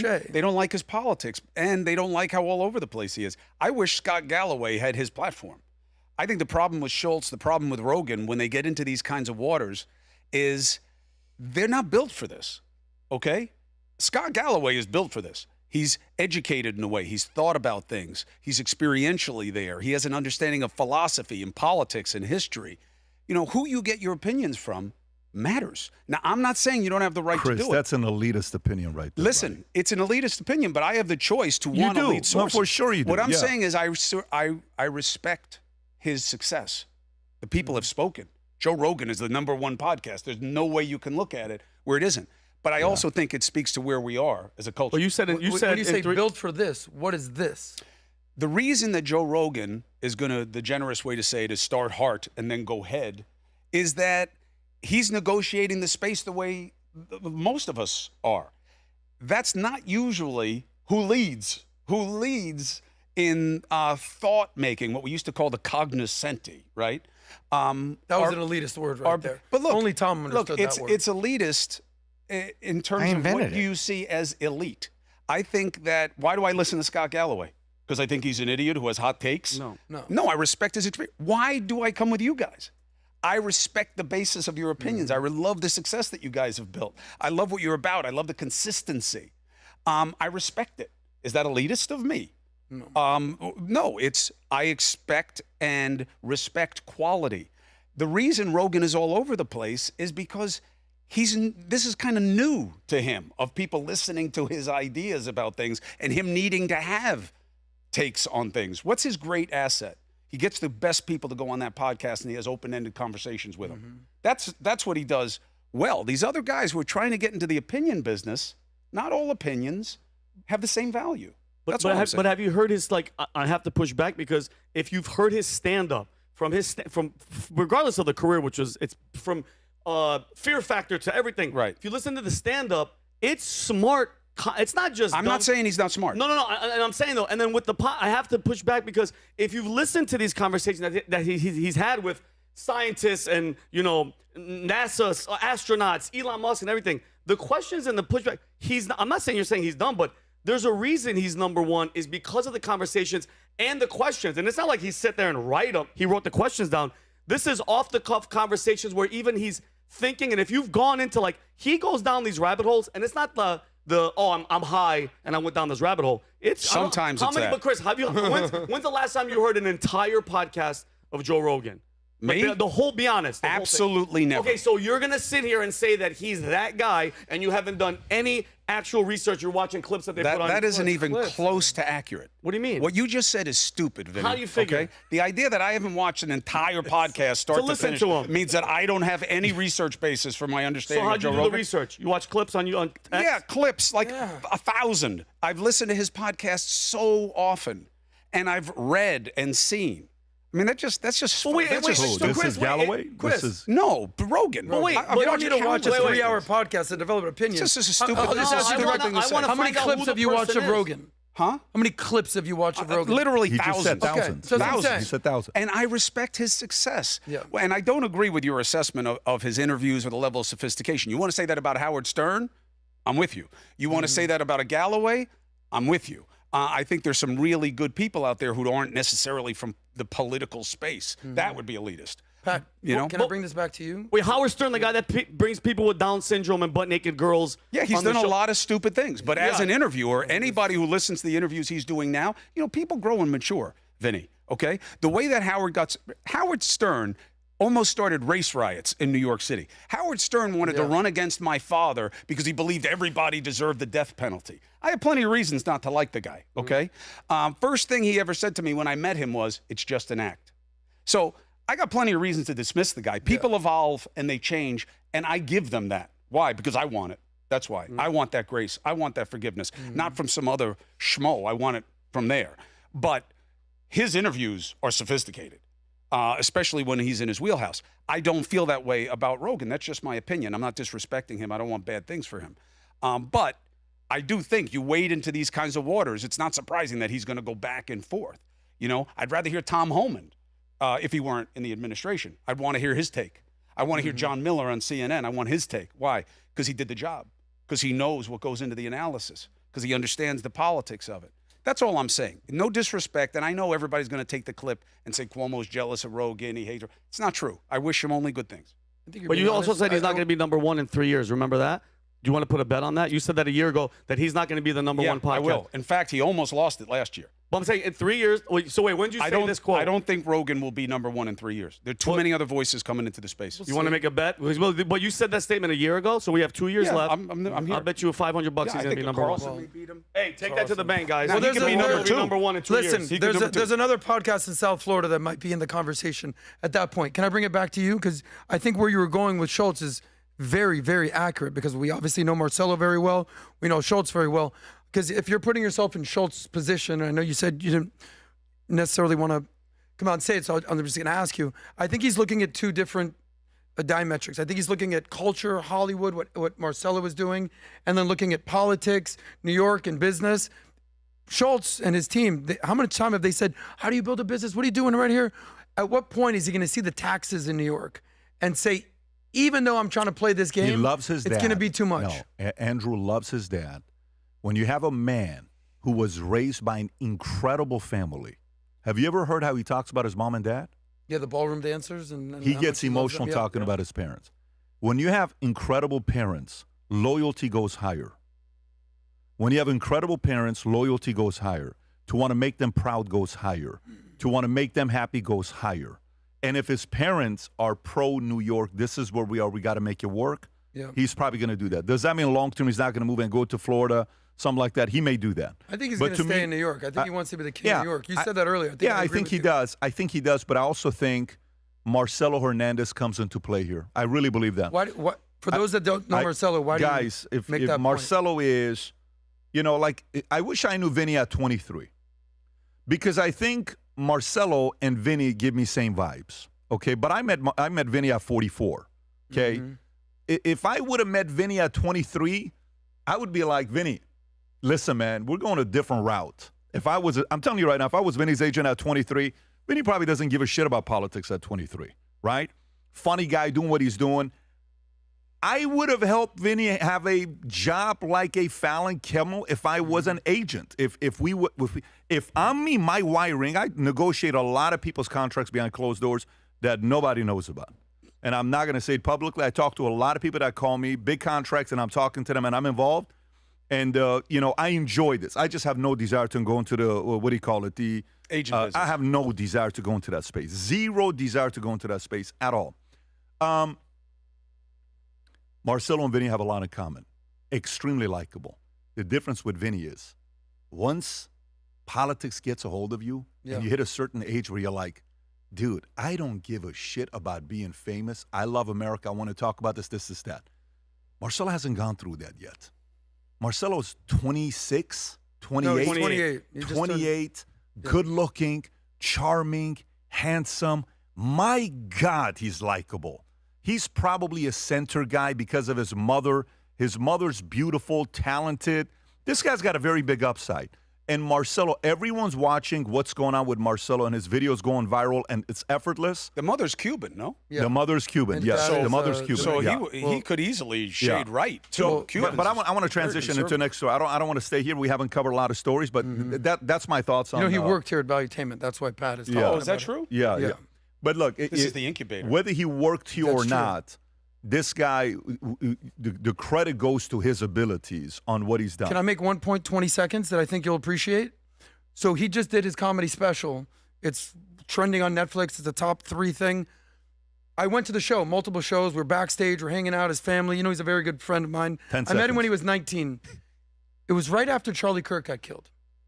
And we had a very important conversation because we know where we stand on Charlie. I'm like, he goes, yeah, but Charlie messed up on one thing. And this is what I do in comedy. It's called rounding the joke. He says, I'll go all in on white people, as an example. White people did this, white people did this, white people did this. But at the end of the joke, just when he's offending the white people, he'll say, but we all know that the white people are the best, kind of a thing. And that's what he criticized Charlie on, is that we live in this There's a big dunking difference. culture Yeah. where that you'll dunk on somebody, get your then time they'll right. clip it. Yeah. And then what he does is he rounds I the got joke, you. and I appreciate You're that. at 2 minutes now. So what I would say with you, with Marcelo, as usual, there's a difference between Marcelo and Charlie Kirk. Marcelo's got a clear vision. He wants to be the modern day Jerry Seinfeld and higher. Yeah. Okay. Charlie Kirk was not trying to be a comedian. Carson. So it's a terrible comparison. If Charlie wanted to be comedian, it'd be a different story. Marcelo's going to different. I know he's saying it. I get it. I get it.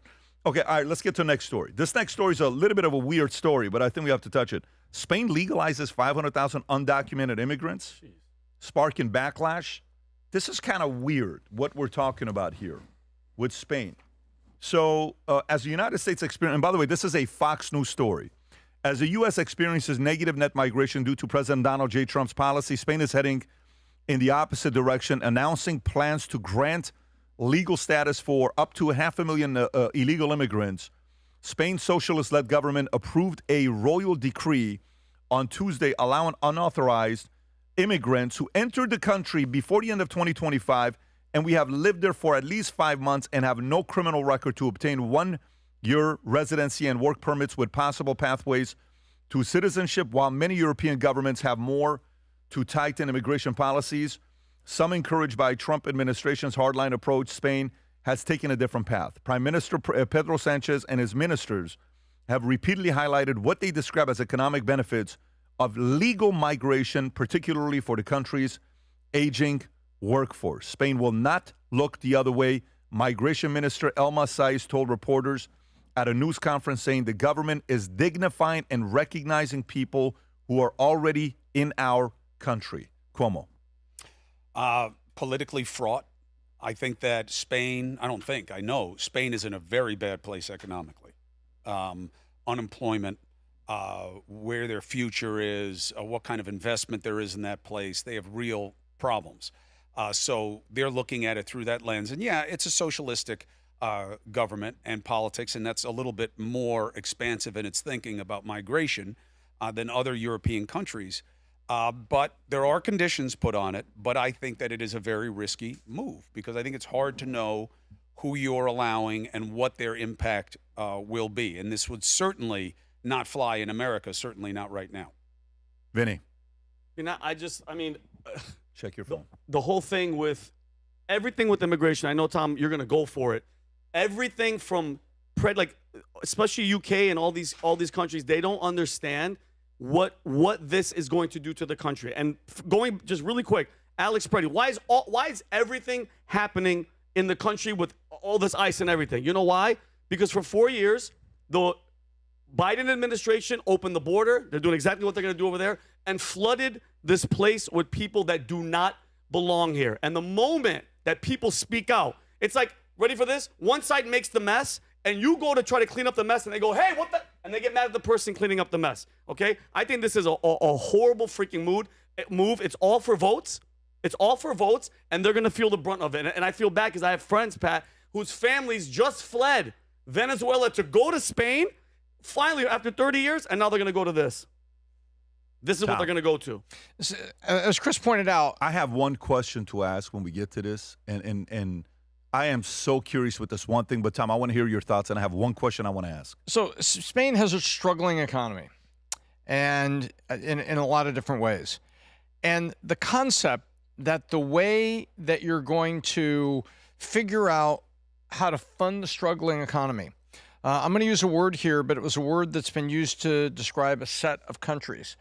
Within the socialist bloc that is the EU, there was a phrase that came up, not invented by me, called pigs.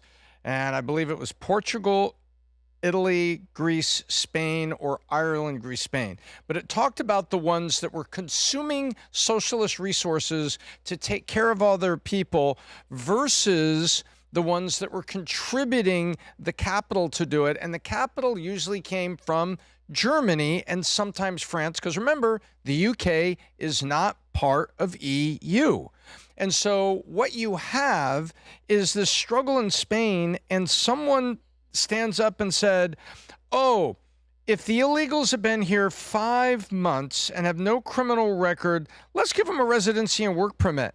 The residency and work permit includes rights to things that we have seen break budgets in the United States, like Medicaid in California, like, EBT cards in New York City, where that puts stress on the system because all of these illegal immigrants, and that's what they are, they're immigrants to humanize them, and they're illegally here, and so I won't say alien.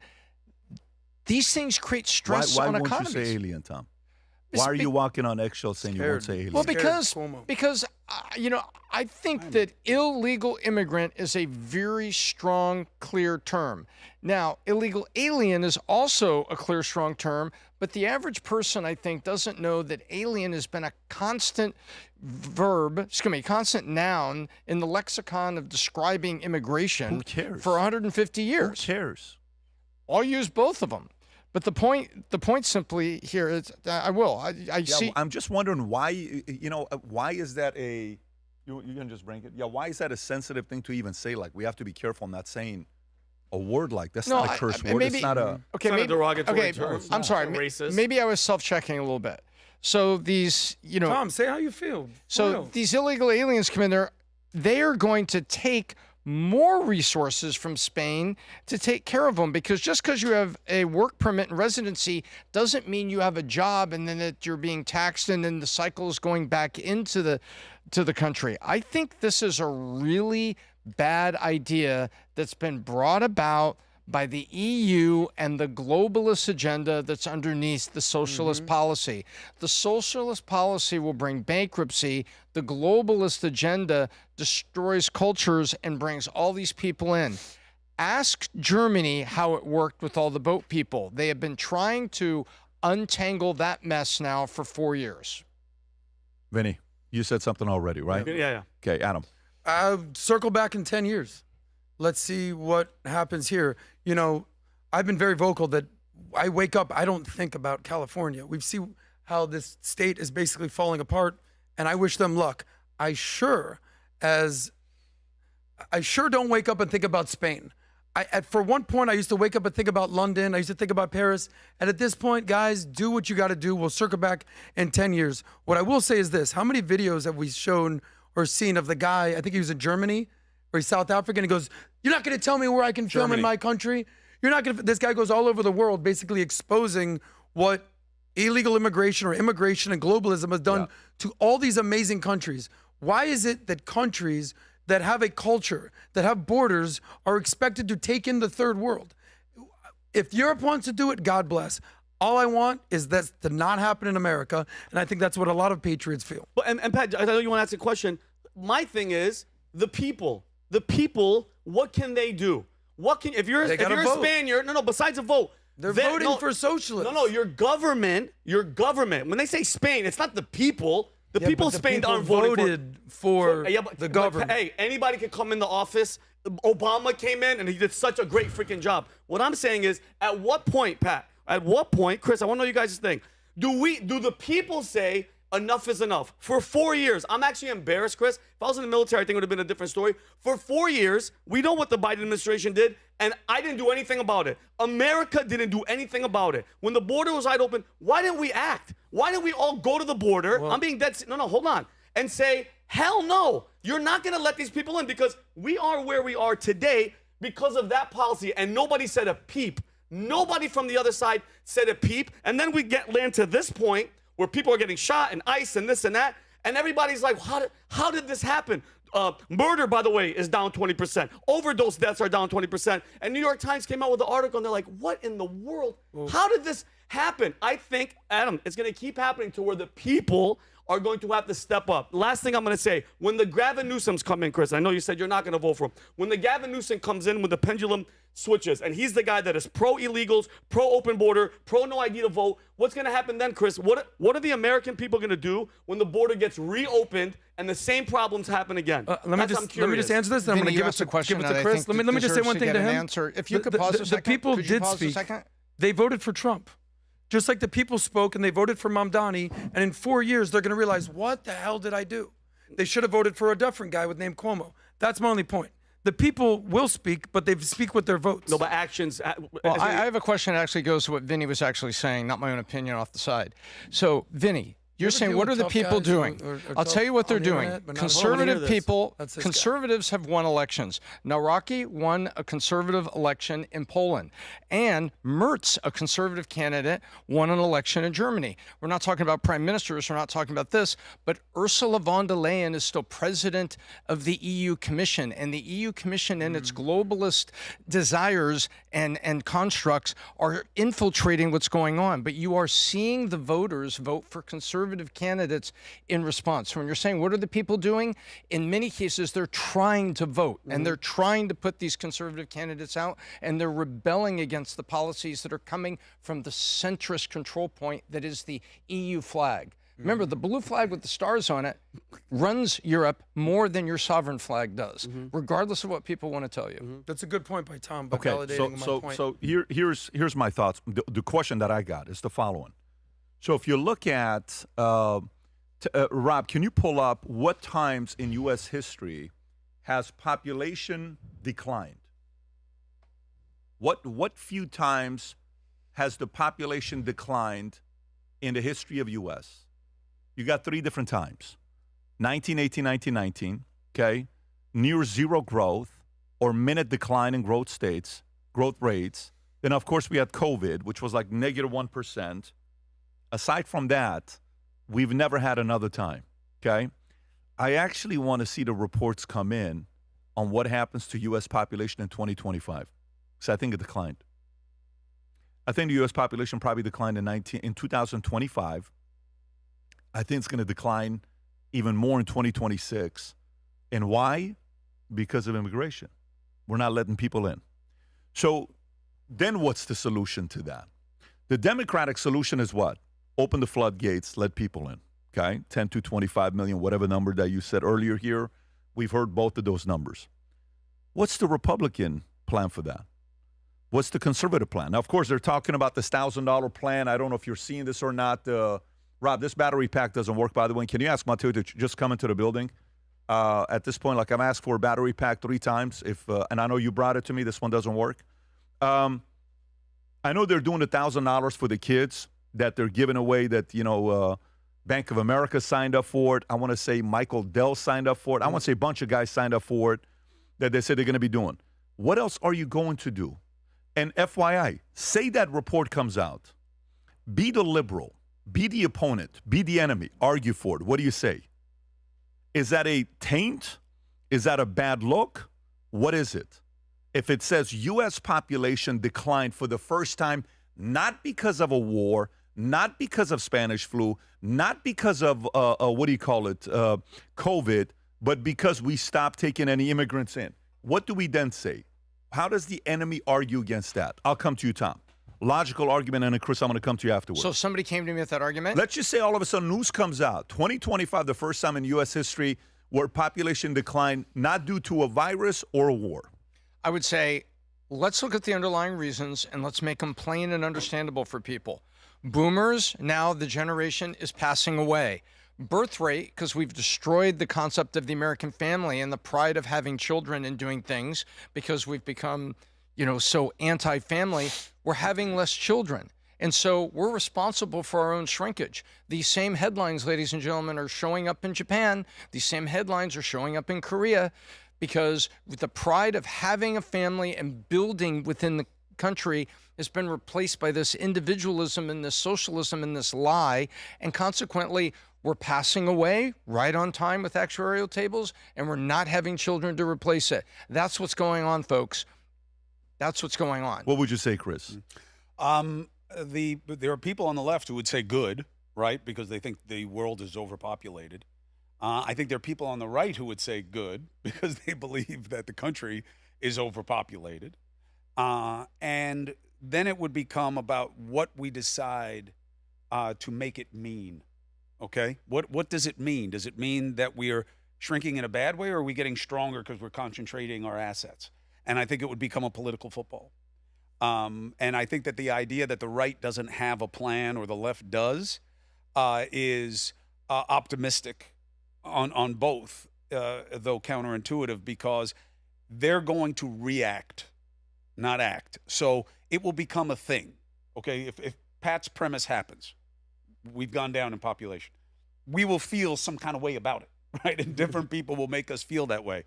Then they'll react. And if it seems that, well, this is good, it's working, Trump's policy is working. If it's seen that way, you know what the right's plan is. Let's keep going this way, this works. And if it's, oh no, we overcorrected, then they'll have another one. And they'll encourage what Tom is talking about. Hey, what happened to our investment in our families? How come we're not having enough babies? So they'll react to it. I don't know that on its face, the population going down is inherently good or bad. I don't know. But I do think it will be shaped by our binary politics. Oh, I think the moment that news hits, you're going to hear mainstream media on the opposite side saying, look what happened. Do you now need your immigrants? What do you want to say now? Are you not going to open the borders and start accepting people that are coming in? Biggest mistake. Look what we're being impacted by. Companies can't hire people. Capitalism's being affected by it. Job creators need these immigrants that were at least willing to do the work. I think that messaging is going to go off. And all I'm saying is they got to find a way to get a message that incentivizes people to have kids again. And the way you do this $1,000 works. The IVF program thing that they announced, I think you saw that as well. I think I would be going a little bit deeper to find a way to go deeper on the story. I'm going to attack cost of living. I'll tell you whoever wants to win that argument goes all in on cost of living. Because the whole problem for the American family is purchasing power, right? I mean, and you saw what happened. It took 3 days for the banks to get the administration to step off the credit card idea. 3 days. Yep. Oh, we talked to the banks. They're going to put out a Trump credit card that's 10%. But otherwise, we'll let them figure it out. These are the big dogs. The banks, the health insurance companies, these are the big dogs. Big pharma. If you take them on, you change the cost of living. If you change the cost of living, you change the ability to have kids. I think cost of living is a major factor. Affordability is a major factor. But I'll tell you what I think is the biggest factor, and that's feminism. We talked about this with Tate the other day. I think there's going to be a reawakening amongst women who have been sold a bill of goods to say, stop focusing on having kids, stop focusing on having a family, focus on your career, focus on your job, be a boss babe. I think young women are looking at the world saying, is this really what I want to do? Compete with men? Pat, you brought up a study, I think it was of 12th grade girls, about how men still, number one priority is having a wife, having a family, and living that ideal American dream. From women, it's now number 12. Women no longer want to grow up and have a family. And I think young women are going to basically come to their senses and say, no, I don't want to do this. And I've already seen it, where young women in high school are saying, I don't want to end up like the Chelsea Handlers of the world, 50-year-old cat women. I want to have a family and I want to have kids. It just may be too late for some 30 and 40-year-old women. We'll see. We'll see what happened here. I mean, for EU, that argument, remember, that argument's going to come here. If you're saying 1.5 million to 2 million people self-deported, that's the number we keep hearing about. Okay. If you're saying, then think about the people that you've deported. All right. Then think about the people that are no longer coming here. I support all three of them. But you better get ahead of it. It takes how long to have a kid? 40 weeks? 40 weeks is almost a year, 52, 12, it's 3 months less. Like, you have to get ahead to promote and then get husband and wife to think about having kids, and that thinking could take 3 to 6 months. Like, this is not a boom, boom, boom. Let's have kids. And you don't get pregnant right away. Yeah, you don't get pregnant right away. You spend your whole life as a young man worried about getting people pregnant. And then you decide to have a baby. It is so and true. You realize you got 8 minutes. It is so true. I'm very familiar to with get it done. It is so true. Yeah. More than 30 seconds. seconds. It happened with China, Pat. Yeah.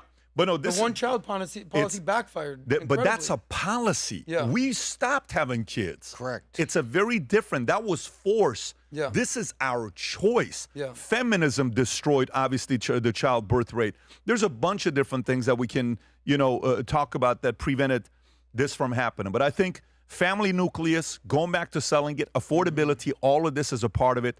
Hopefully they'll figure it out. By the way, this story goes to Rob. If you can go to page 18, the video, European Union opens borders to mass India migration with mother of all ideas. If you have this clip, Rob, press this clip. Go ahead. Watch this, folks. Ventures. Finally, Prime Minister Narendra, we both know our greatest wealth are our people. That is why I'm so glad that we are signing an agreement on mobility, We will facilitate the movement of students, researchers, seasonal and highly skilled workers. Sounds like Klaus Schwab. And this is also why we are launching the first EU legal gateway office in India. It will be a one-stop hub to support Indian talent moving to Europe in full alignment with EU member states' needs and policies. This is good for our economies. This is good for the friendship between our people. And this openness benefits us all. As we conclude this 16th summit, Rob, is she going to get to Let the me point, or reflect is this on going to be the like, event. I mean, just That's tell your me point, what she's lady. saying. That's Let me it. just What's your read, point? guys. I don't know about you. Maybe you have more patience than me. What is she getting to, Rob? So, European Union has agreed to open its borders. Mass immigration from India has signed a bloc largest free trade agreement. EU Commission President Ursula von der Leyen said in a press conference in New Delhi alongside Prime Minister Modi on Tuesday that the bloc has agreed to a mobility scheme to allow the influx of students, researchers, seasonal and high-skilled workers from India into Europe. The EU chief has also said that Brussels will open a legal gateway office in India to help facilitate migrants move to Europe. This is good for economies. This is good for friendship between our people. This openness benefits us all, said von der Leyen. Despite the scale of the changes agreed, reports in a legacy media generally ignored or buried the migration aspect of the agreement, reportedly heavily on the commitment trade agreement signed alongside India, already ranks among the top countries of origin for legal migration into the EU, with Indian nationals receiving the second most first-time residence permits among any nationalities in 2024, 192,000, only behind Ukraine at 295,000. According to Indian Prime Minister Modi, there are currently over 800,000 Indians living in the European Union. Tom. Well, guess what, Pat? What you just said is exactly what's happening here. What Pat was just talking about 3 minutes ago was, you know, what is the left going to say? Oh, we need workers. We need this. This is what we need. This is go. Guess what? And by the way, who's speaking? Prime Minister of Germany, which is really the economic backbone of EU? No. Is this France? No. Is this all of the prime ministers coming together like a G7 type conference? No. It's Ursula von der Leyen. She is the unofficial president of the EU. And this deal has been cut, and you take a look at the birth rates in all those countries. You look at what's happened over there. This is the response, Pat. This is exactly what you were asking. They're saying, well, what do we need? Seasonal labor, skilled labor, and we're going to allow students to come here. Exactly the categories that you're waiting for liberals in America to say, where are we going to get skilled labor? Where are we going to get it? This is it. There's another factor. This is the response, Pat. There's this another treaty factor. is the response. There's another factor that matters a lot and wasn't mentioned by her and wasn't mentioned in the write-up either, because people don't want to touch it. What does India have going for it? If you're going to make a mass migration deal, other than that they're the second biggest population, what do they have going for them? 14% of their population is Muslim. And what they have going for them is the big reason that people are migration averse right now is extreme Islamism, is that when Muslims are coming into societies, look, I don't like this. I do a lot of work to distinguish between extreme Islamism and being a Muslim, but good luck. We see these communities where extremism takes root. They change culture. They fight against culture.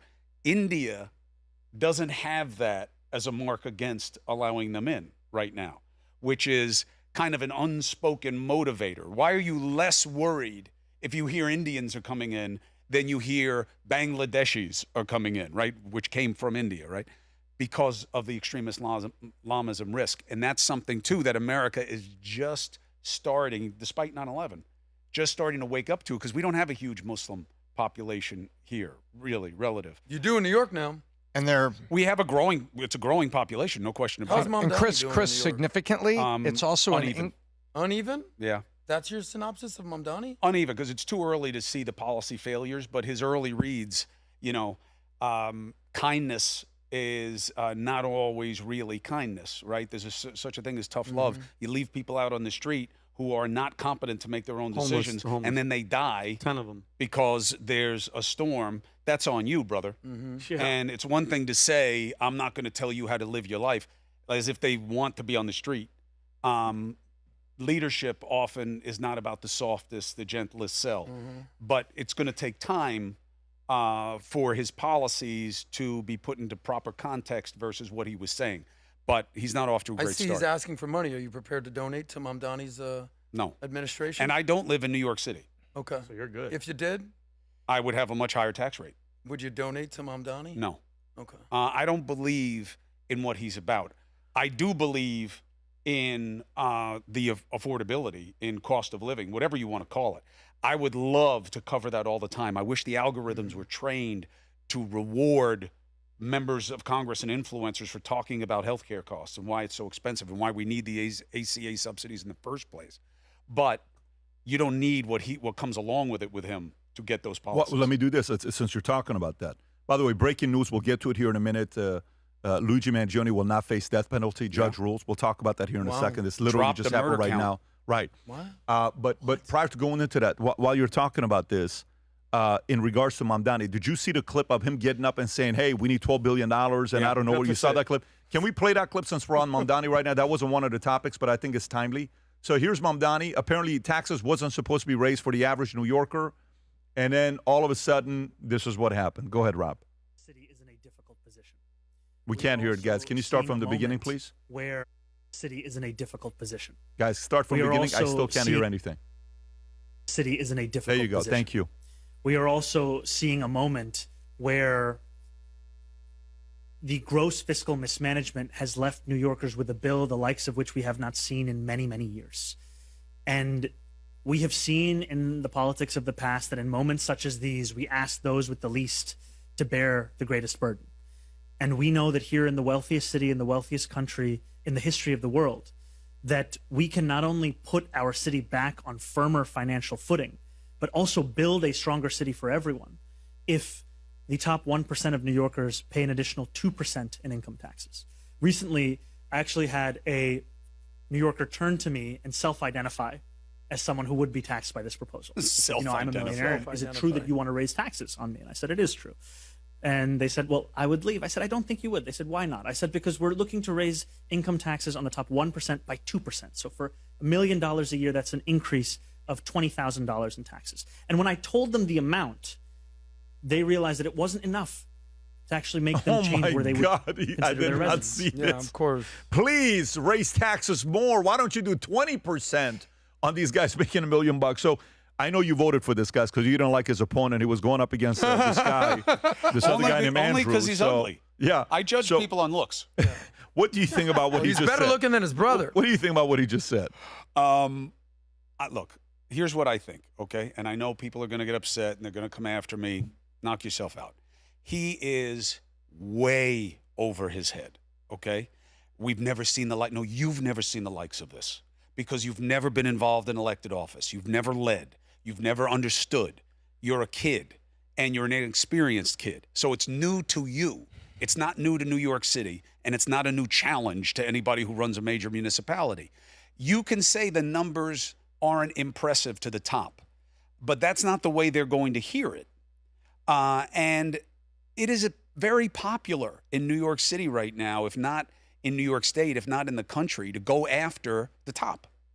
So he is playing to a popular political trope, which is kill the rich and tax them. I don't care if he taxes them because I don't live in New York City. But the idea that he knows what to do. Here's the problem with taxing me 2 cents more. What are you going to do with it? Where's the money going? How efficient are you? How responsible are you? Oh, wow. How aligned are you with what I think matters? He doesn't check any of those boxes for these guys. What do you mean? He's never had like a big boy job or he's never run a company? What are you trying to say? No, Chris, oh, he never serious. has? Chris, staying serious. Last week, he announced in front of a camera, New York is staying a sanctuary city, and if all the kids are going to come and eat and go to school and everything for free, that's where that That's right. Yeah. That's where that's going to go. And that's why they don't want to give it. So it's not like the rich are pigs. No. Right? I'll give you the money. I'll give you the money if you want the money from me, but let me know what it's for and let me feel good about it and know that you can get it done. He doesn't check any of those Are boxes. you hearing a lot of rich people that you know leaving? Are you hearing exodus? So some of that happened already, okay? Because of him, not a wave like I've seen COVID already. COVID. Yeah. But and there are a lot of people came out to where I live. Also, they moved. Your out. area blew up. Oh yeah, right. I mean, Yeah, for from, sure. I from love being that out area. there. Yeah. So, and the infrastructure is not set up for it. That's what we have. It's not set up, or it is. No way. The traffic is No, bad. Traffic, Right. Plumbing, everything. First responders. It's a challenge. But look, he is on course to take New York City in a terrible direction. Leadership, policies, execution. And I haven't even built in the thing that matters most yet. Crisis. You think 10 dead homeless people is a crisis. You have ICE come to New York and try to do an operation. And he doesn't get some better brain around him who says, you're not Jacob Fry. This is not Minneapolis.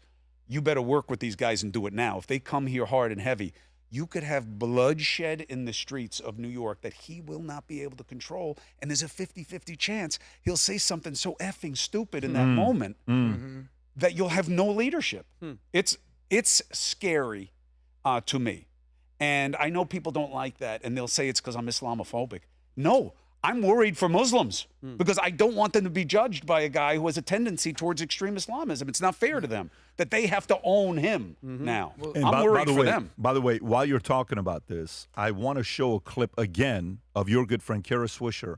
If you want to pull this up, of Kara on with, what's his name, Rokana, who we had him here on the podcast. Watch this clip. Okay, folks, I just want you to listen to this. Rokana could be Speaker of the House. And tell me how hear you, though? Yeah, and tell me how you feel about, she's saying something about taxes in California, and look at the way she talks about it. Go ahead. Tell me if somebody's watching this. Let's just say you're watching this. You're a job creator. You work your tail off. You have days that you go without sleeping at all. If not, you have weeks where you go 3 hours a night, every night, 7 straight days. As a business owner, you're losing money, you're losing all this stuff that's happening. You tell me, if people in this state thought of you this way, would you want to move your business to California? Go ahead and play the clip. And I think what it is, it specifically targets this, about 100 people, I think it is, who are threatening to leave California, except for Jensen Huang, who's apparently staying. I have of two minds of this. One is you made your, and I said it to one money this weekend. I said, you made all your money in California, you ingrateful piece of shit. You could figure out a way to pay more taxes, and we deserve the taxes from you, given you made your wealth here. Jeez. The second thing is, yes, there are different ways to do this, but the length of time it would take and the kind of vehemence you would fight whatever happens means nothing would happen. So why don't we just do shock and awe at this point? Because you don't seem to be, availing yourself to thinking that you... Are you kidding me? ...owe your state something more. As if you're already not paying. They don't think that at all. Watch. They don't. They think that that there's waste and that there's abuse, and there is some waste. I'm not going to say everything we've been spending is perfect, but the point is you have a real crisis here. Would you, business owners watching this, the ungrateful business owners that risk it all to create jobs in any economy, which, by the way, these ungrateful business people, Kara Swisher doesn't understand, any other economy would welcome them. Nashville would welcome them. Brentwood would welcome them. Franklin would. I think Arizona may. Nevada would. Texas would. Dallas definitely would. Austin would. Florida would. A lot of people would. Why the hell would anybody want to go to California when they look at you the way that they look at you? That they own you. That they own you. Tom, how do you process this when you hear the way Kara's explaining on, this entitled piece of, the way she described it? How do you view this message from her? This is the evolution of Kara Swisher that disappoints me, that I don't really understand where it's coming from, unless she just felt that there's a highly profitable lane there, and this is the differentiated market. This is a woman who was a tremendous analyst with Walt Mossberg. I used to look forward to their breakdowns and analysis of what was going on with startups and with companies. They called Apple out when they thought products were not, optimal or decisions were not there. But it was very, very straight up, and it celebrated technology, and it celebrated the things that happened. And now all of a sudden, on the other side, the post 40 car Swisher suddenly is like this socialist champion that is ignoring the risk. She knows about the risk. She covered the amount of venture investment. She covered venture investment, Pat, that went bad, where pension money and other money that was in venture funds went after some company, invested in it, and it became a smoking crater. You know, she sounds like a bitter woman who lost an opportunity and she had a chance somewhere to make a lot of money. I just sense bitterness, and it's so unattractive. I sense it too. And also, with liberals, I'm also confused by the lack of math, Pat. I won't go too deep into it, but yesterday, Pat and I saw Eric Adams, and we asked him something, and he pointed out that I believe the answer was an $8 billion reserve. I think that's the number. And the reserve, if I'm interpreting what he was saying correctly, would have been an account and money that was unspent that was available to the budget of New York City. Well, have you ever trusted a mayor that comes up and says that the problem is this number? Doesn't it always ending up being bigger and bigger and bigger? Because you covered this in the media, Chris, nobody wants to tell you the full number. The real number from Mamdani right now is $20 billion, because it's $12 billion he's willing to talk about today, and $8 billion that was in a reserve account. When you put those together, it's at least 20. You're assuming he even knows the number. That's my next point, is that they come back correcting it. But so her coming up with numbers, what's another percent, what's this, and Mamdani, it's like liberals have lost the spreadsheet because the narrative is just like go after the risk. But also there's a pendular move in profile, right? The left is now inhabiting the populist angst, the outrage, the disruption. The institutions failed us. The government failed us. It doesn't work. They have that now. Tune in on Instagram this morning to find out what you're supposed to be outraged. So Trump's in power, you had MAGA on this side, disenfranchised, disaffected. Now you have what I call mega, because they're actually a bigger group who are now using the populist outrage, and the president is trying to navigate that, right? Because he's like, wait, no, this is my vibe. How do I get back in front of this? What's good? What's bad? Swisher, though, is a perfect messenger for that, because she has a harshness to her that is hardwired. This is someone who had an interview with me, okay, that I did at the time because I was like, I'm not afraid of any questions. And they're like, oh, Kara Swisher is going to take you apart. I said, okay, let's do it. And she told me, and means it, and her brother confirmed this to me, okay? He invited me to Christmas Eve dinner, by the way. She would not have helped her brother if he was in the situation that my brother was, because it would have conflicted with her journalistic duties. Wow. And she had to stay impartial. To your brother? No. Having his ass in a sling? Yeah. It's one thing. I'm not saying she said she wouldn't use her contacts. She would manipulate her platform to help him. I never did any of those things. I never had to. So that's who she is. Think about that. I wouldn't have helped my own brother if it would have compromised what I see as my journalistic ethics. Are you open to a comment? Sure. Says someone who you don't always get along with, if ever, Ann Coulter, said that in the religion of liberalism becomes fanaticism, and then that becomes your religion and your flag, leaving behind even your family. And I'm paraphrasing Ann. Yeah, but I think she's right. I get where she's saying. She's super smart. I've never had a bad relationship with Ann in my life. Well, I know she attacks me a lot.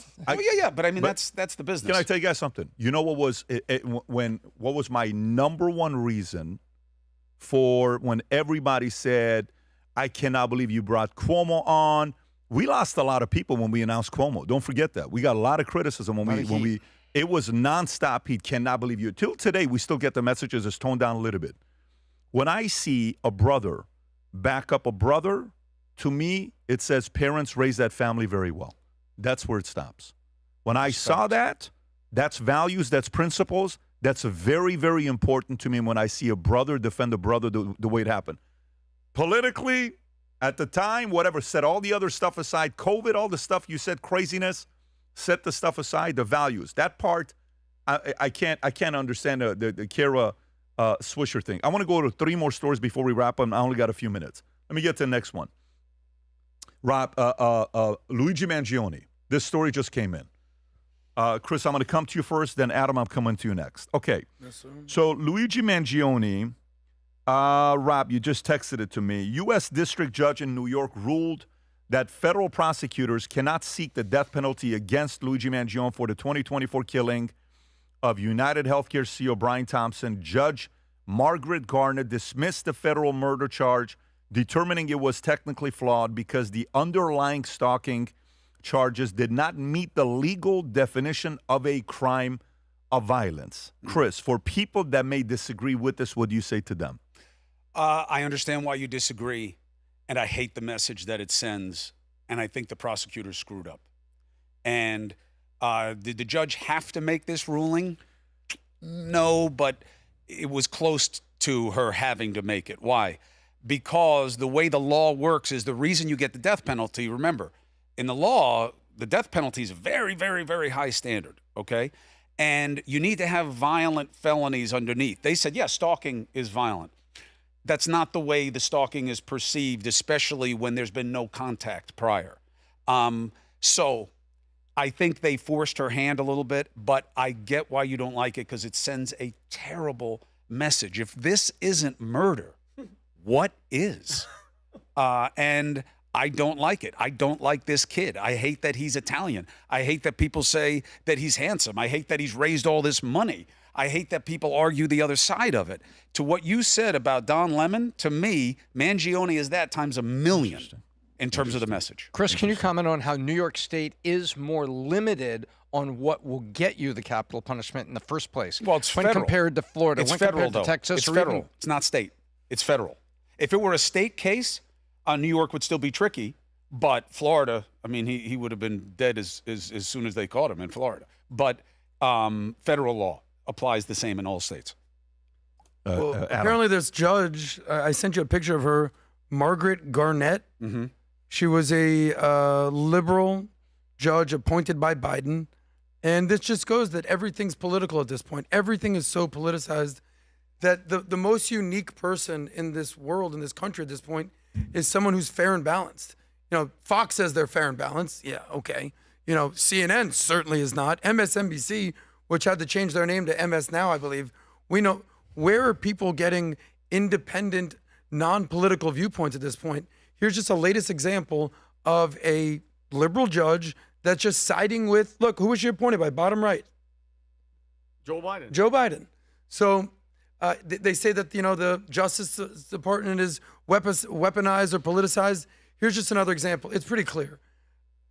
Biblical, I'm not the biggest Bible guy, but, you know, eye for an eye. You kill somebody in cold blood, it's you. You're gone. You're gone. Death penalty. That should be just point blank. That's my opinion. Sometimes they screw up the case, though. Casey Anthony here in Florida. Casey Anthony, exactly. Very strong. Overreached. Went for the death penalty. Yep. She winds up getting acquitted. Yep. Why? They went for too much. I think these guys did the same thing. They did it the wrong way, and they gave this judge an opportunity to make a ruling that I don't think will be overturned on appeal. What do you think should happen to Mangione? Forget about the fact that he's Italian. Just from a lawyer standpoint, do you think he did it? He's the worst. Of course he did it. Of course he did it, right? He did it. Of course He he wanted admitted to do it. it. Right. He planned it. Of course. He did it for bad reason, and he's a bad guy. But he's a hero on the left. There's I know. women lining up. That's There's a story of some guy dressed up as a CIA agent. No, today. Well, that's a great. Yeah. I was gonna. But what do you think should happen to him? If not the death penalty. Well, he's going to get convicted, and they're going to give him life in prison. So then he gets to go sell books and be a hero to the left? No, hell no. We're going to pay for him to be alive. Well, you're going to pay for him to be alive, right? That's life without parole. What do you mean no? He's not going to write a book? He's No, not gonna because write you have the Son of Sam law. You can't make money off your crime. Well, good. Yeah, and I'm making a great point. So David Berkowitz. A 36-year-old named Mark Anderson, I will tell you where he's from, went all the way cross country to Metropolitan Detention Center. He claimed he was an FBI agent. He told the prison staff he had an order to release Luigi Mangione. They asked for his credentials. Guess where his license went? Guess where he's from? You're never going to guess. Minnesota. Somalia. Oh. Minnesota. Same thing. He's from Minnesota, and they searched his bag. They found a barbecue fork and something that looked like a pizza cutter. He went all the way there with a pizza cutter as if they were going to have pizza after he got him out. What was with he a fork. trying to do exactly? Really, you know what I mean? To get him out of jail, to break him out of prison. But he's nuts. He's a crazy person. You know, I mean, so a crazy person from Minnesota? Minnesota. No way. You're never gonna believe it. Tom, do you have anything on this or no? No, so I 2 days ago I had a 1 hour call with his 3 lawyers. Luigi's lawyers. Luigi wrote me a 2-page long letter that was written in August that I received 2 days before Christmas. Yeah. Did you say, or Yeah. even a day before Christmas? Something like that.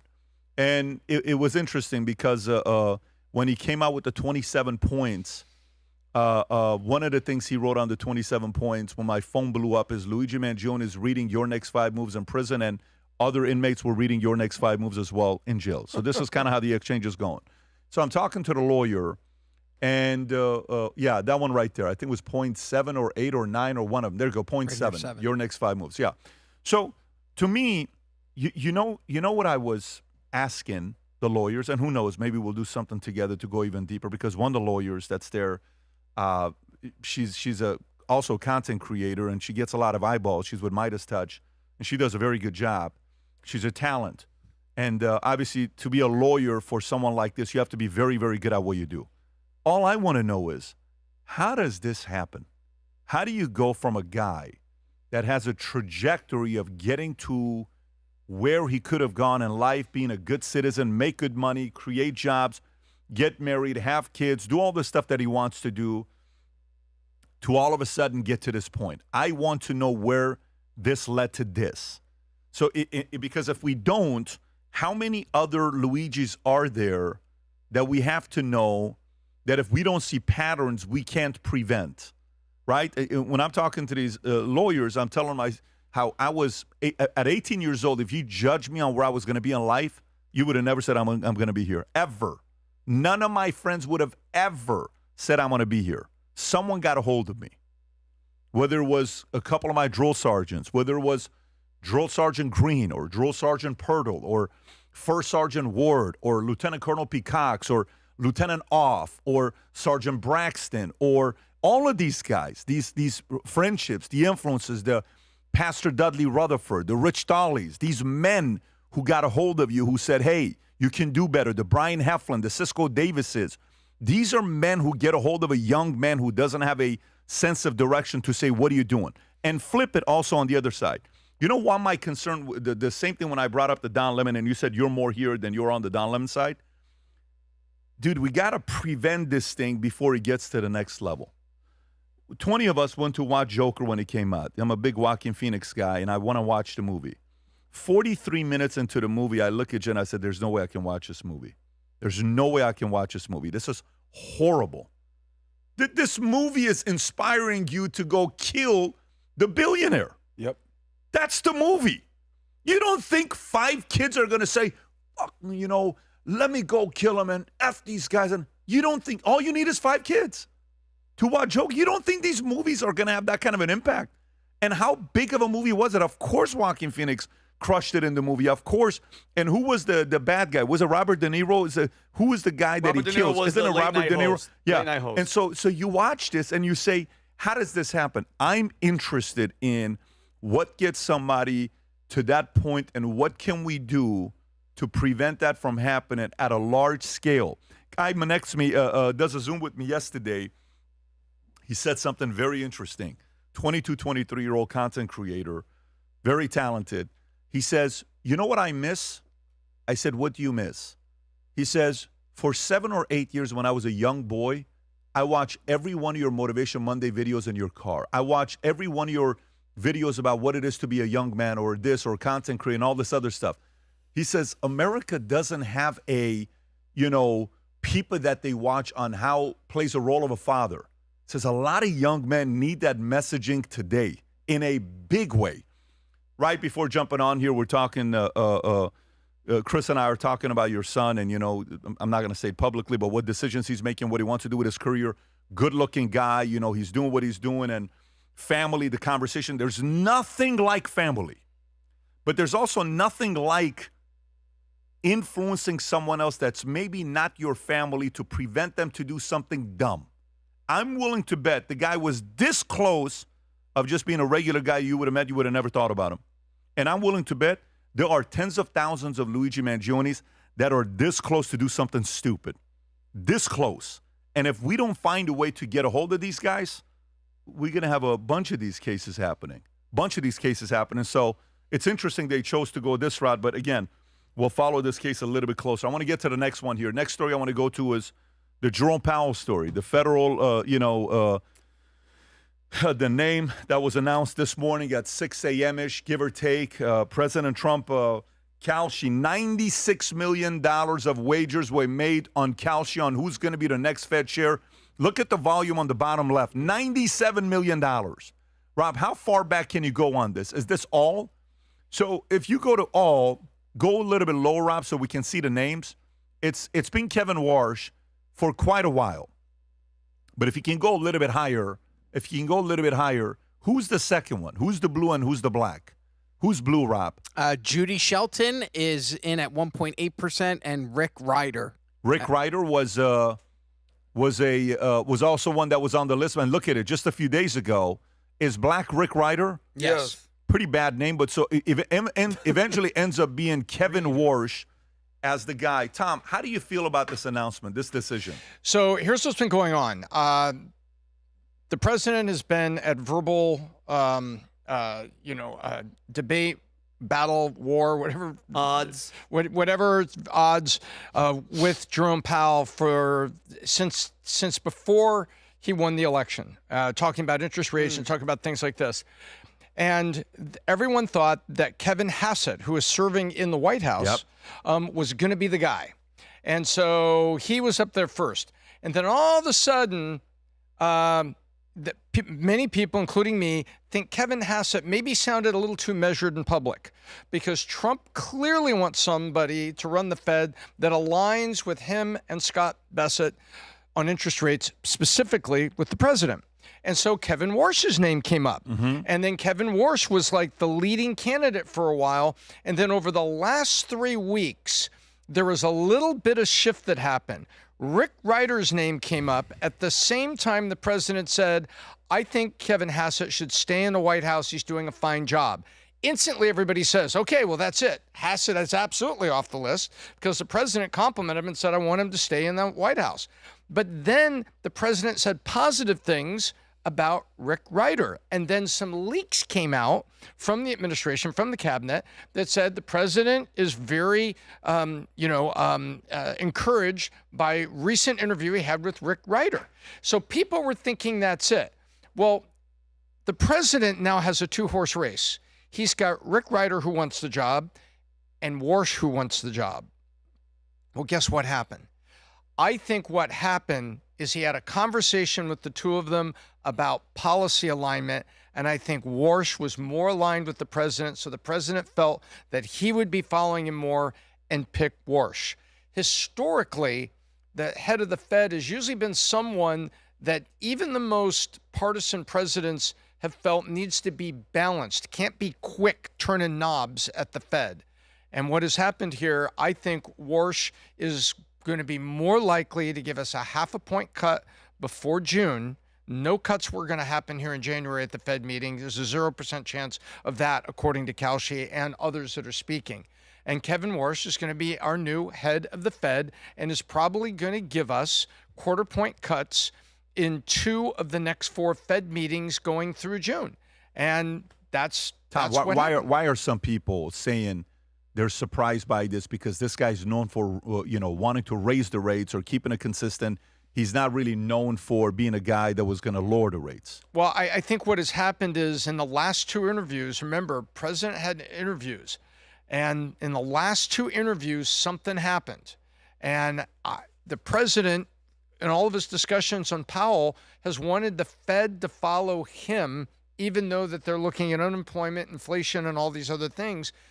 The president's been speaking since before he was reelected for that. And so I think what has happened here is Warsh, even though he's had his historical quantitative stances, and I call what you just said, Pat, is very accurate, but those have been quantitative stances. This plus this plus this means it's too salty, so I'm going to add more water to reduce the saltiness of the soup. That's a technical answer. And I think he met with the president, and the president's like, I want to do this for the American people. I want to do this with Fannie and Freddie. I want to do this for our economic policy. Can I count on you? I think that's what happened. Vinny, what's your technical analysis on this? Go ahead, Vin. I concur with everything that Tom just said. Adam, where are you at with this? I'll just summarize this real quick. I won't go long. Jerome Powell, thank you for playing. You've been here for 8 years, I believe. Appointed by Trump, renominated by Biden. I believe the last day of his term is going to be February 4th, my birthday. Shout out for you. Here's 2 things I guarantee you happened. He met with Scott Bessent, who's the Treasury Secretary. He said, are you guys aligned? We're going to do this. Last but not least, I'm Donald Trump. I'm the president. I'm going to nominate you. We're going to be cutting interest rates real quick. Aren't we, sir? Yes, sir. Okay, boom. You have the job. Boom. Done. That's what's going to happen. That didn't work last time. So did Jerome Powell end up listening to him? Jerome Powell did what Jerome Powell's going to. This is not a job where they listen to him. The difference is this isn't a. The difference is Trump didn't know. So his words exactly, didn't know what the hell he was doing last time. Admitted by Eric Trump and by Don Jr. Trump knows exactly what he's doing at this point. Okay. And I think Scott Bessent knows exactly what he's doing. Well, we saw Scott and yesterday. You don't think they had a conversation? They said, "Here's what our agenda is. We're going to need you, buddy." I agree that Scott is involved in this decision. I agree that Scott, to me, is the top 2. I put him on top. He's top 2 for me. MVP. Bessent. Oh, to me, he's been great. I put Rubio 1. I put Bessent 2. I love Lutnick's up there. I'm with you right there. Bob. No, I would put those 2 there. Of course, it's going to be different for Chris, for you. But what do you think about this? What do you think about this choice? President gets what he wants, and he's just more obvious about making it that way. That I want the guy to agree with me. You know, usually presidents don't say it that way. Why? They want the patina of objectivity. That this person's going to go in there and do what's good based on the data and the commission, not just my politics. This president is different. He wants a yes man, and he's got one. Well, can I ask you a question? Let's say you're the CEO, founder of Valuetainment, Bet David Consulting, Line Holdings. You created this thing, right? You put C-suite executives in place. If you're going to hire essentially your CFO, and you're going to say, this is what we stand for, this is what we do, these are the principles, and we need you aligned, are you going to go ahead and do the exact opposite of what I want you to do? What would you solve for if you were hiring this person? That's not how this position works. That's not how this. But I want to know at Valuetainment how it works. But that's not how this position works, right? Like, who gave Amy Coney Barrett the position? Trump. Is she a pro-Trumper? No, she's a conservative. She's not a pro-Trumper. She's not. And by the way, let me tell you, one out of all the things I talked about with Rand Paul, and we talked about a lot of different things, non-interventionist, Rubio, you know, all this stuff. The one thing that stuck out with Rand Paul, which, by the way, is going to be launching, I don't know when we're going to launch it, phenomenal conversation, is why does the president keep talking about Supreme Court not supporting the tariffs? I said, what do you think is going to happen with the tariffs? He says, I actually think they're going to rule against him. Jeez. And I think he's going to lose the ability to use tariffs without going through Congress, then through Senate. So I think if Supreme Court does the right thing, he's not, all the stuff that he's been doing with tariffs is going to be gone. Crazy. That's Rand Paul saying this. Rand Paul saying this. What's the point and why? Who do you think on there's not going to be on his side? If you were willing to bet which one of the Supreme Court justices is going to be against Trump, that's a conservative, who is that? Her. Of course. Of course she's going to be on that list. So to me, I don't think this is a job. Like, you know how we would defend Jerome Powell, even though Jerome Powell was appointed by him? We're like, I actually don't mind what he's doing. Like, you know, pump the brakes before. Lower. Pump the brakes. Independence of the Fed. Pump. And by the way, this is the first time in the economy where you're actually able to see the knob, like gold went to 55, finally makes sense why it went to 55. Dollar devalue a little bit. Bitcoin's not moving. You're finally able to be a little bit more using predictive analytics, because the part of that I give credit to Jerome Powell. I give credit to Jerome for not all of a sudden saying, let me listen to this. And I think this guy's going to do the same. I think 12 months later, he's going to do the same. You don't think he's going to be aligned with Trump? No, I don't think after 12 months he's not going to be. You don't think they had those conversations? I don't think these jobs you hire works that way. Well, this one, he's right? Because it's the guy's in there for a long time. Yeah, I don't think these jobs work that way. Were there 4-year terms, I believe? Yeah, I don't think these jobs. I think this, to me, is the same kind of a hire as Supreme Court. You don't get to hire a Supreme Court and tell them you better do this. It's not how the system works. That's why it works, by the way. That's why it works. So, yes, great. I think for me, this announcement being made was a little bit of a bigger announcement. I think there's a lot of noise. Yesterday, I was at with the First Lady and and all the folks watching Melania, what do you call it? The new show with Amazon. movie. And by the way, everyone's seen the numbers. Everyone knows the reports, how it did opening weekend, the $1.75. I've watched everything, all the negative. Only one seat was sold in London, theaters. I've read it all. So before I even give you my thoughts on this, I want you to know, as somebody that follows stories, I know what's going on as well. But let me tell you what happened with the documentary. The first hour of the documentary is somewhat slow. If you're a woman and you love it, like I think, somebody who is into fashion, design details, I think you're going to like it. Am I going to have my wife and my daughter watch it? 100%. But the second hour, I'm going to have my son watch it. And for a complete different reason. Because in the second hour, what the documentary actually did, it highlighted what that 2-week process was when they won, preparing for inauguration, January 20th, couple live unscripted moments with the president that I don't even know if the president, of course he approved it, but I don't even know if it were things that you would want to have it be in there, right? I don't know if you would want it to. Is this 2016 or 2024? 2024. Okay. 2024. But there's a couple moments, like there was one moment where they're sitting there and you can tell he's furious. And it's a scene with them saying, well, why does the inauguration fall on the same day as the national championship? This has never happened before. So they did it on purpose. And he says, sir, I don't know. There's nothing I know about this. There's certain moments you have to watch while decisions are being made, and him getting in, the anxiety, like he couldn't wait to go in to do the job. Like you're sitting there, they show at the end of the inauguration when he comes home, they're going to the room, it's 3 o'clock, he goes to his room, she goes to her room. I think if anybody's not watched it, I do think, again, let me preface what I just said. Fellas, the first hour, you're probably going to be playing, Sudoku, or you're going to play backgammon, or you're going to be doing something else on your phone, checking Twitter and all this stuff. The second half, I think folks who are interested in politics and want to see a little bit of the behind the scenes with the president, I think you're going to see that here with it. But yeah, yesterday when we were there talking to a lot of these folks about different conversations, I think this is an announcement that was made because if there's one thing that the president's very good at is knowing when to drop a story to take attention away from another story. To deflect. There's been a lot of Christie Nome. There's been a lot of, and we were with Chris. We were supposed to do an hour podcast with Christie yesterday. The White House shut it down that they're not doing any interviews right now. But there's a lot of moving parts right now. What's going on over there? But so I think he did this. Good timing. Get the market to talk about it, to get away from the topic of discussion. But I do not think you hire somebody as a Fed chair and you're going to tell the guy what to do. I think you have a conversation. You and your team believe this is the guy, and you give him the job knowing you can't fire him. It's like he's got the job, and he's going to do the job. Let's go to the last story before we wrap up. Vinny, what was the story you wanted to get to? Hillary Clinton and Tucker Carlson walk into the Saudi Arabia real estate forum. And let me say that one more time. When I read this at first, I reacted thinking that was fake. Hillary Clinton and Tucker Carlson walk into a Saudi real estate forum. Let me read this. And by the way, to the title there makes it seem like it's only the two of them that were there. There were other people there as well.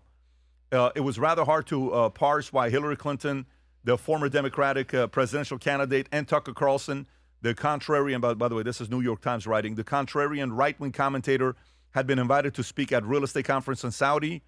Neither had much to say about real estate, yet on Wednesday they took the stage separately at a hotel ballroom in Riyadh, the capital of the conservative Islamic kingdom, and here's what Tucker had to say. Go ahead.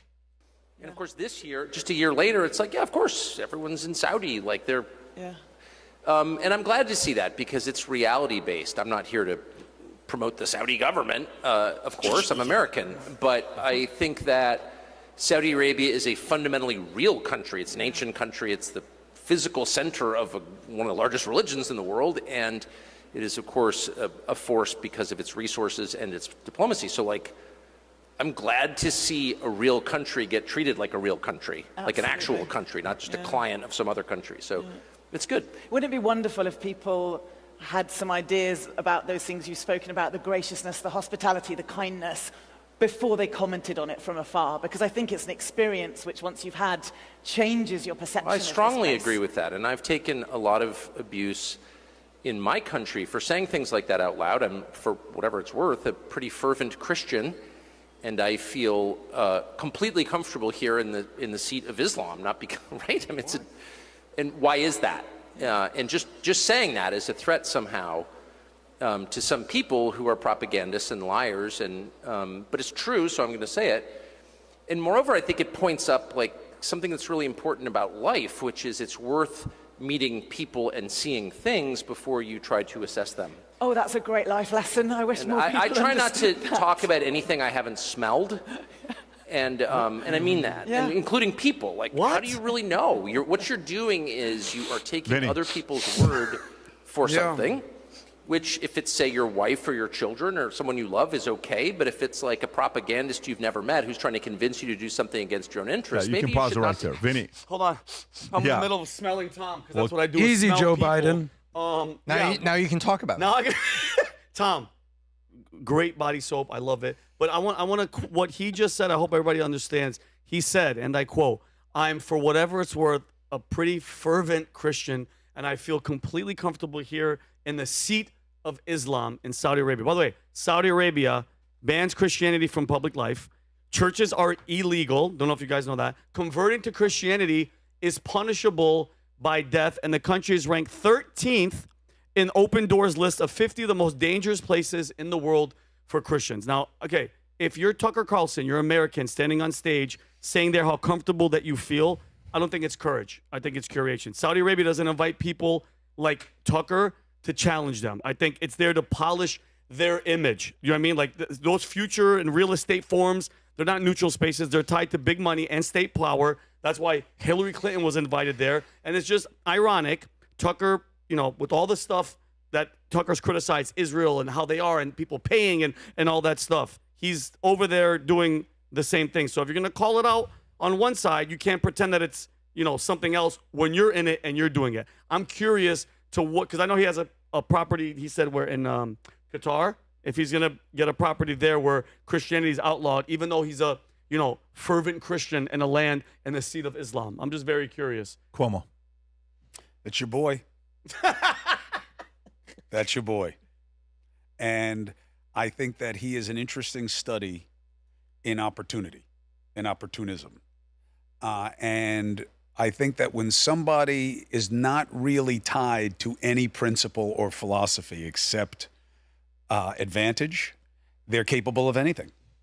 And you go to the place that you know exports the most dangerous form of extreme Islamism, where you know 9/11 would not have happened but for. Bingo. And you pretend that it's something else. Why? You think that's what's going on with them? What else could it be? It cannot be based in anything rational. It can't. It is anathema to everything he says he's supposed to be about, depending on the day. You know, it goes to where we started the podcast today, which is if you're just about tripping the algorithm and getting paid, you're going to have very obvious choice structure. If he was still working somewhere, you think he's there saying that? No way. And is that censorship? No. If he's part of the PBD crew, wait, what are you going to say when you go over there? Hold on. You're all about free speech. There's no question about it. It's one of my favorite things about you guys. But you'd be like, whoa, this is bad for us. What do you say? You know who you're sitting there with, right? But he doesn't. And that's part of the plus minus on independent media now. That you're independent, right, but is that always a good thing? No, is the you answer. said something, though. You said at the beginning that he could end up being a #1 podcast passing Rogan. 100%. So you think Tucker's going to be the #1 podcast passing Rogan? I don't know if it is him, but he's certainly, look, I mean, say what you want about Don Lemon. He's got more of a following online than he's ever had before. And that was before this. Right. Now, right. Forget it. You know, he may be in your guys' rare air. I think you're making him a martyr. But Tucker Carlson, absolutely. Why? Because this is what sells. Because by design, the platforms reward it. How much has he changed from the time you went and did the show with him?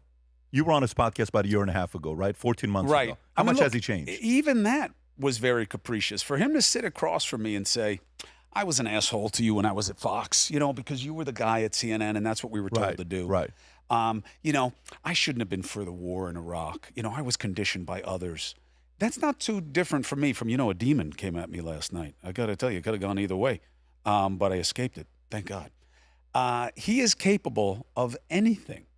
And I think that that's exciting for people. And I think it's a little scary for people who worry about what people decide to follow. Adam. I think Tucker Carlson is the exact opposite of Chris Cuomo because it's so easy. No, actually not two-faced. Actually not two-faced because the challenge with Tucker is he talks tough online, but then when you're in person with him, he's like, hey, how you doing, President of Iran? How are you doing, Putin? How are you doing, Nick Fuentes? But when he gets home, oh boy, does he talk tough. So I think he's compromised. I've been saying that for a while. He wants to get there and smell what The Rock is cooking. The more and more he keeps talking, the fishier he smells. Something's going on here. Because what I appreciate about you is you call out both sides, but you're pretty firm in your convictions. At this point, I literally have no clue what Tucker's convictions are. But he's going to go buy a property in Qatar because why? He's an American. Go buy a house in Detroit. Go buy a house in Louisiana. Don't go buy a house in Qatar because you're a proud American. Something's going on here with this guy. I will let the public figure that out. Last point. Good for Saudi opening up to the world. Saudi, 20 years ago, was right on par with Iran. I don't know which way. They're both the Wahhabism, the extremism. At this point, it's pretty clear who the bad guy is in the Middle East, and it's Iran. Saudi is at least trying to open up to the world and respect to them on that. But to say that as a fervent Christian, as a passionate, he's a deep Christian, to feel comfortable there in the seat of Islam where you know how they treat Christians, he's saying that, Chris, because he has security. They promised him security. Good luck. Well, like, what is it? Is the message that more Christians What would happen if I there? went to Saudi and I said what I wanted to say about to faith them? and you and what, yes, no, what would by the way, happen? and then you're not in one of these forums where there's security out the Right. wazoo. What would happen? You're Patrick. Your wife is going to a Yeah. funeral and you disappear. That's it. You're Yeah. done. Bye. Yeah. It's not even a joke. By the way, I actually, I don't think it gets to that point in Saudi. I think it may get into that point in a different place, but I don't think I would be as safe as he is if you go there. But let me tell you what's going on behind closed doors. This is what I think is going on, okay? And it's funny because it's the end of the podcast. So few people are going to see this. But whatever way we clip this is what I think is going to happen in 27, 28. And you guys better follow this closely. Okay. My opinion. Ready? This is my opinion. I think under Trump administration, there's two camps. Two camps you're dealing with. I think there is the non-interventionist camp, and then there's the interventionist camp. And let me unpack that for you.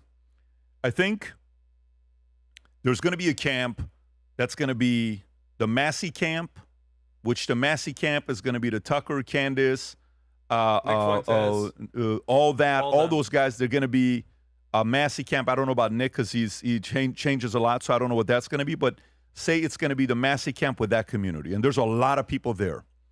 I think there's going to be the JD camp, okay? And the JD camp is going to be the Thiel, the Musks, the technology, the open AI, the Altmans. I think that's going to be that camp. Mm-hmm.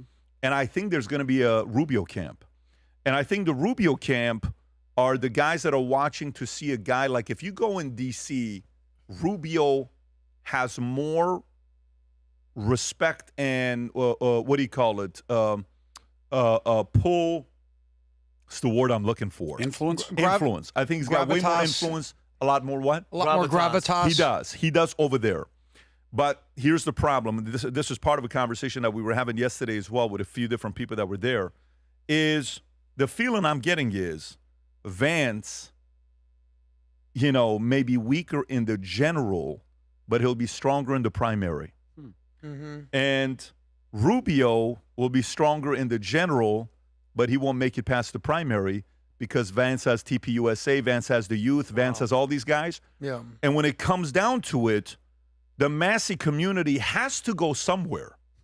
Where they're going to go, who knows? Yeah. They're going to talk, they're going to talk, they're going to talk, they're going to talk, they're going to talk. And then eventually when it comes down to Newsom versus somebody else, You're either going to sit it out or you're going to support somebody. So I think whatever Tucker is doing, it's all leading to 27, 28. I think 2020 is the most important presidential election we've had in 12 years. Yeah. From 28, going back to 2015. Because it's wide open. Because Stephen Colbert yesterday said he may run for office. God help us. It's going to be wide open with the people that are going to get into it. Should not be Newsom, by the way. The way the Democratic Party is trending, subject to what leadership it has, because it will not have the leadership it has today in the presidential cycle, my prediction. They're looking for their own disruptor. I don't know how Newsom checks that box. I mean, he could be as obnoxious as he wants on social media. He's an animal of the system. Kalshi's got him at 75%. He's up there, Chris. Kalshi's got him at 75%. AOC second.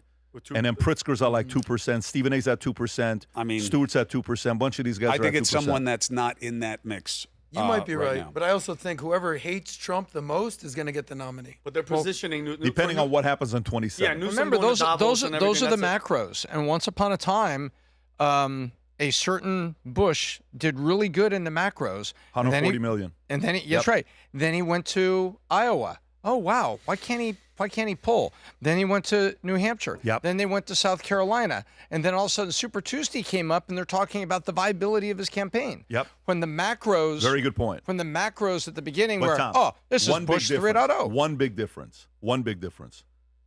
Jeb Bush is not a stage guy. True. George Bush is a state guy. Newsom is a stage guy. Oh, yeah. If there's one of the best interviews that was done on Trump is the one that people talk about the least, is the one Lex Friedman did. President said something on Lex Friedman that was so powerful. I think it was Lex Friedman. If I got it wrong, I want to give credit to whoever did it, but I want to give credit to Lex because he did a very good job. He says, Lex, I got a lot of friends that are billionaires. But you think it's just billionaires that becomes a president? You have to learn how to speak from stage. If you don't know how to speak from stage, you are not going to become president. Mike Bloomberg. Yeah, so Mike Bloomberg is the other one, yes. All right, anyways, by the way, one of my favorite podcasts we've done, we had so many different stories. It was great, and it was banter, there was exchange, there was disagreement, which is always good to do. Chris, thank you for this cigar. Always good seeing you. Excited to see what your son ends up doing because I think my oldest wants to go the same route as your son wants to go to. And he just told us about 6 months ago, which was kind of a surprise to all of us. So we'll see if he's going to change his mind or not. Gang, everybody out there, God bless. Have a great weekend. Oh, this is Rand Paul's. Rob, how long is the intro? About 1:30. Oh, that's too long, Rob. So here's all we'll do because I got to go out there. We got to make that decision on the, you know what I'm talking about, the new podcast set. Rand Paul's going to come out in the next couple of days. I don't know when it is. It's a phenomenal conversation. Huge. Stay tuned. It's most likely going to be tomorrow morning. God bless everybody. Have a great weekend. Take care. Bye-bye.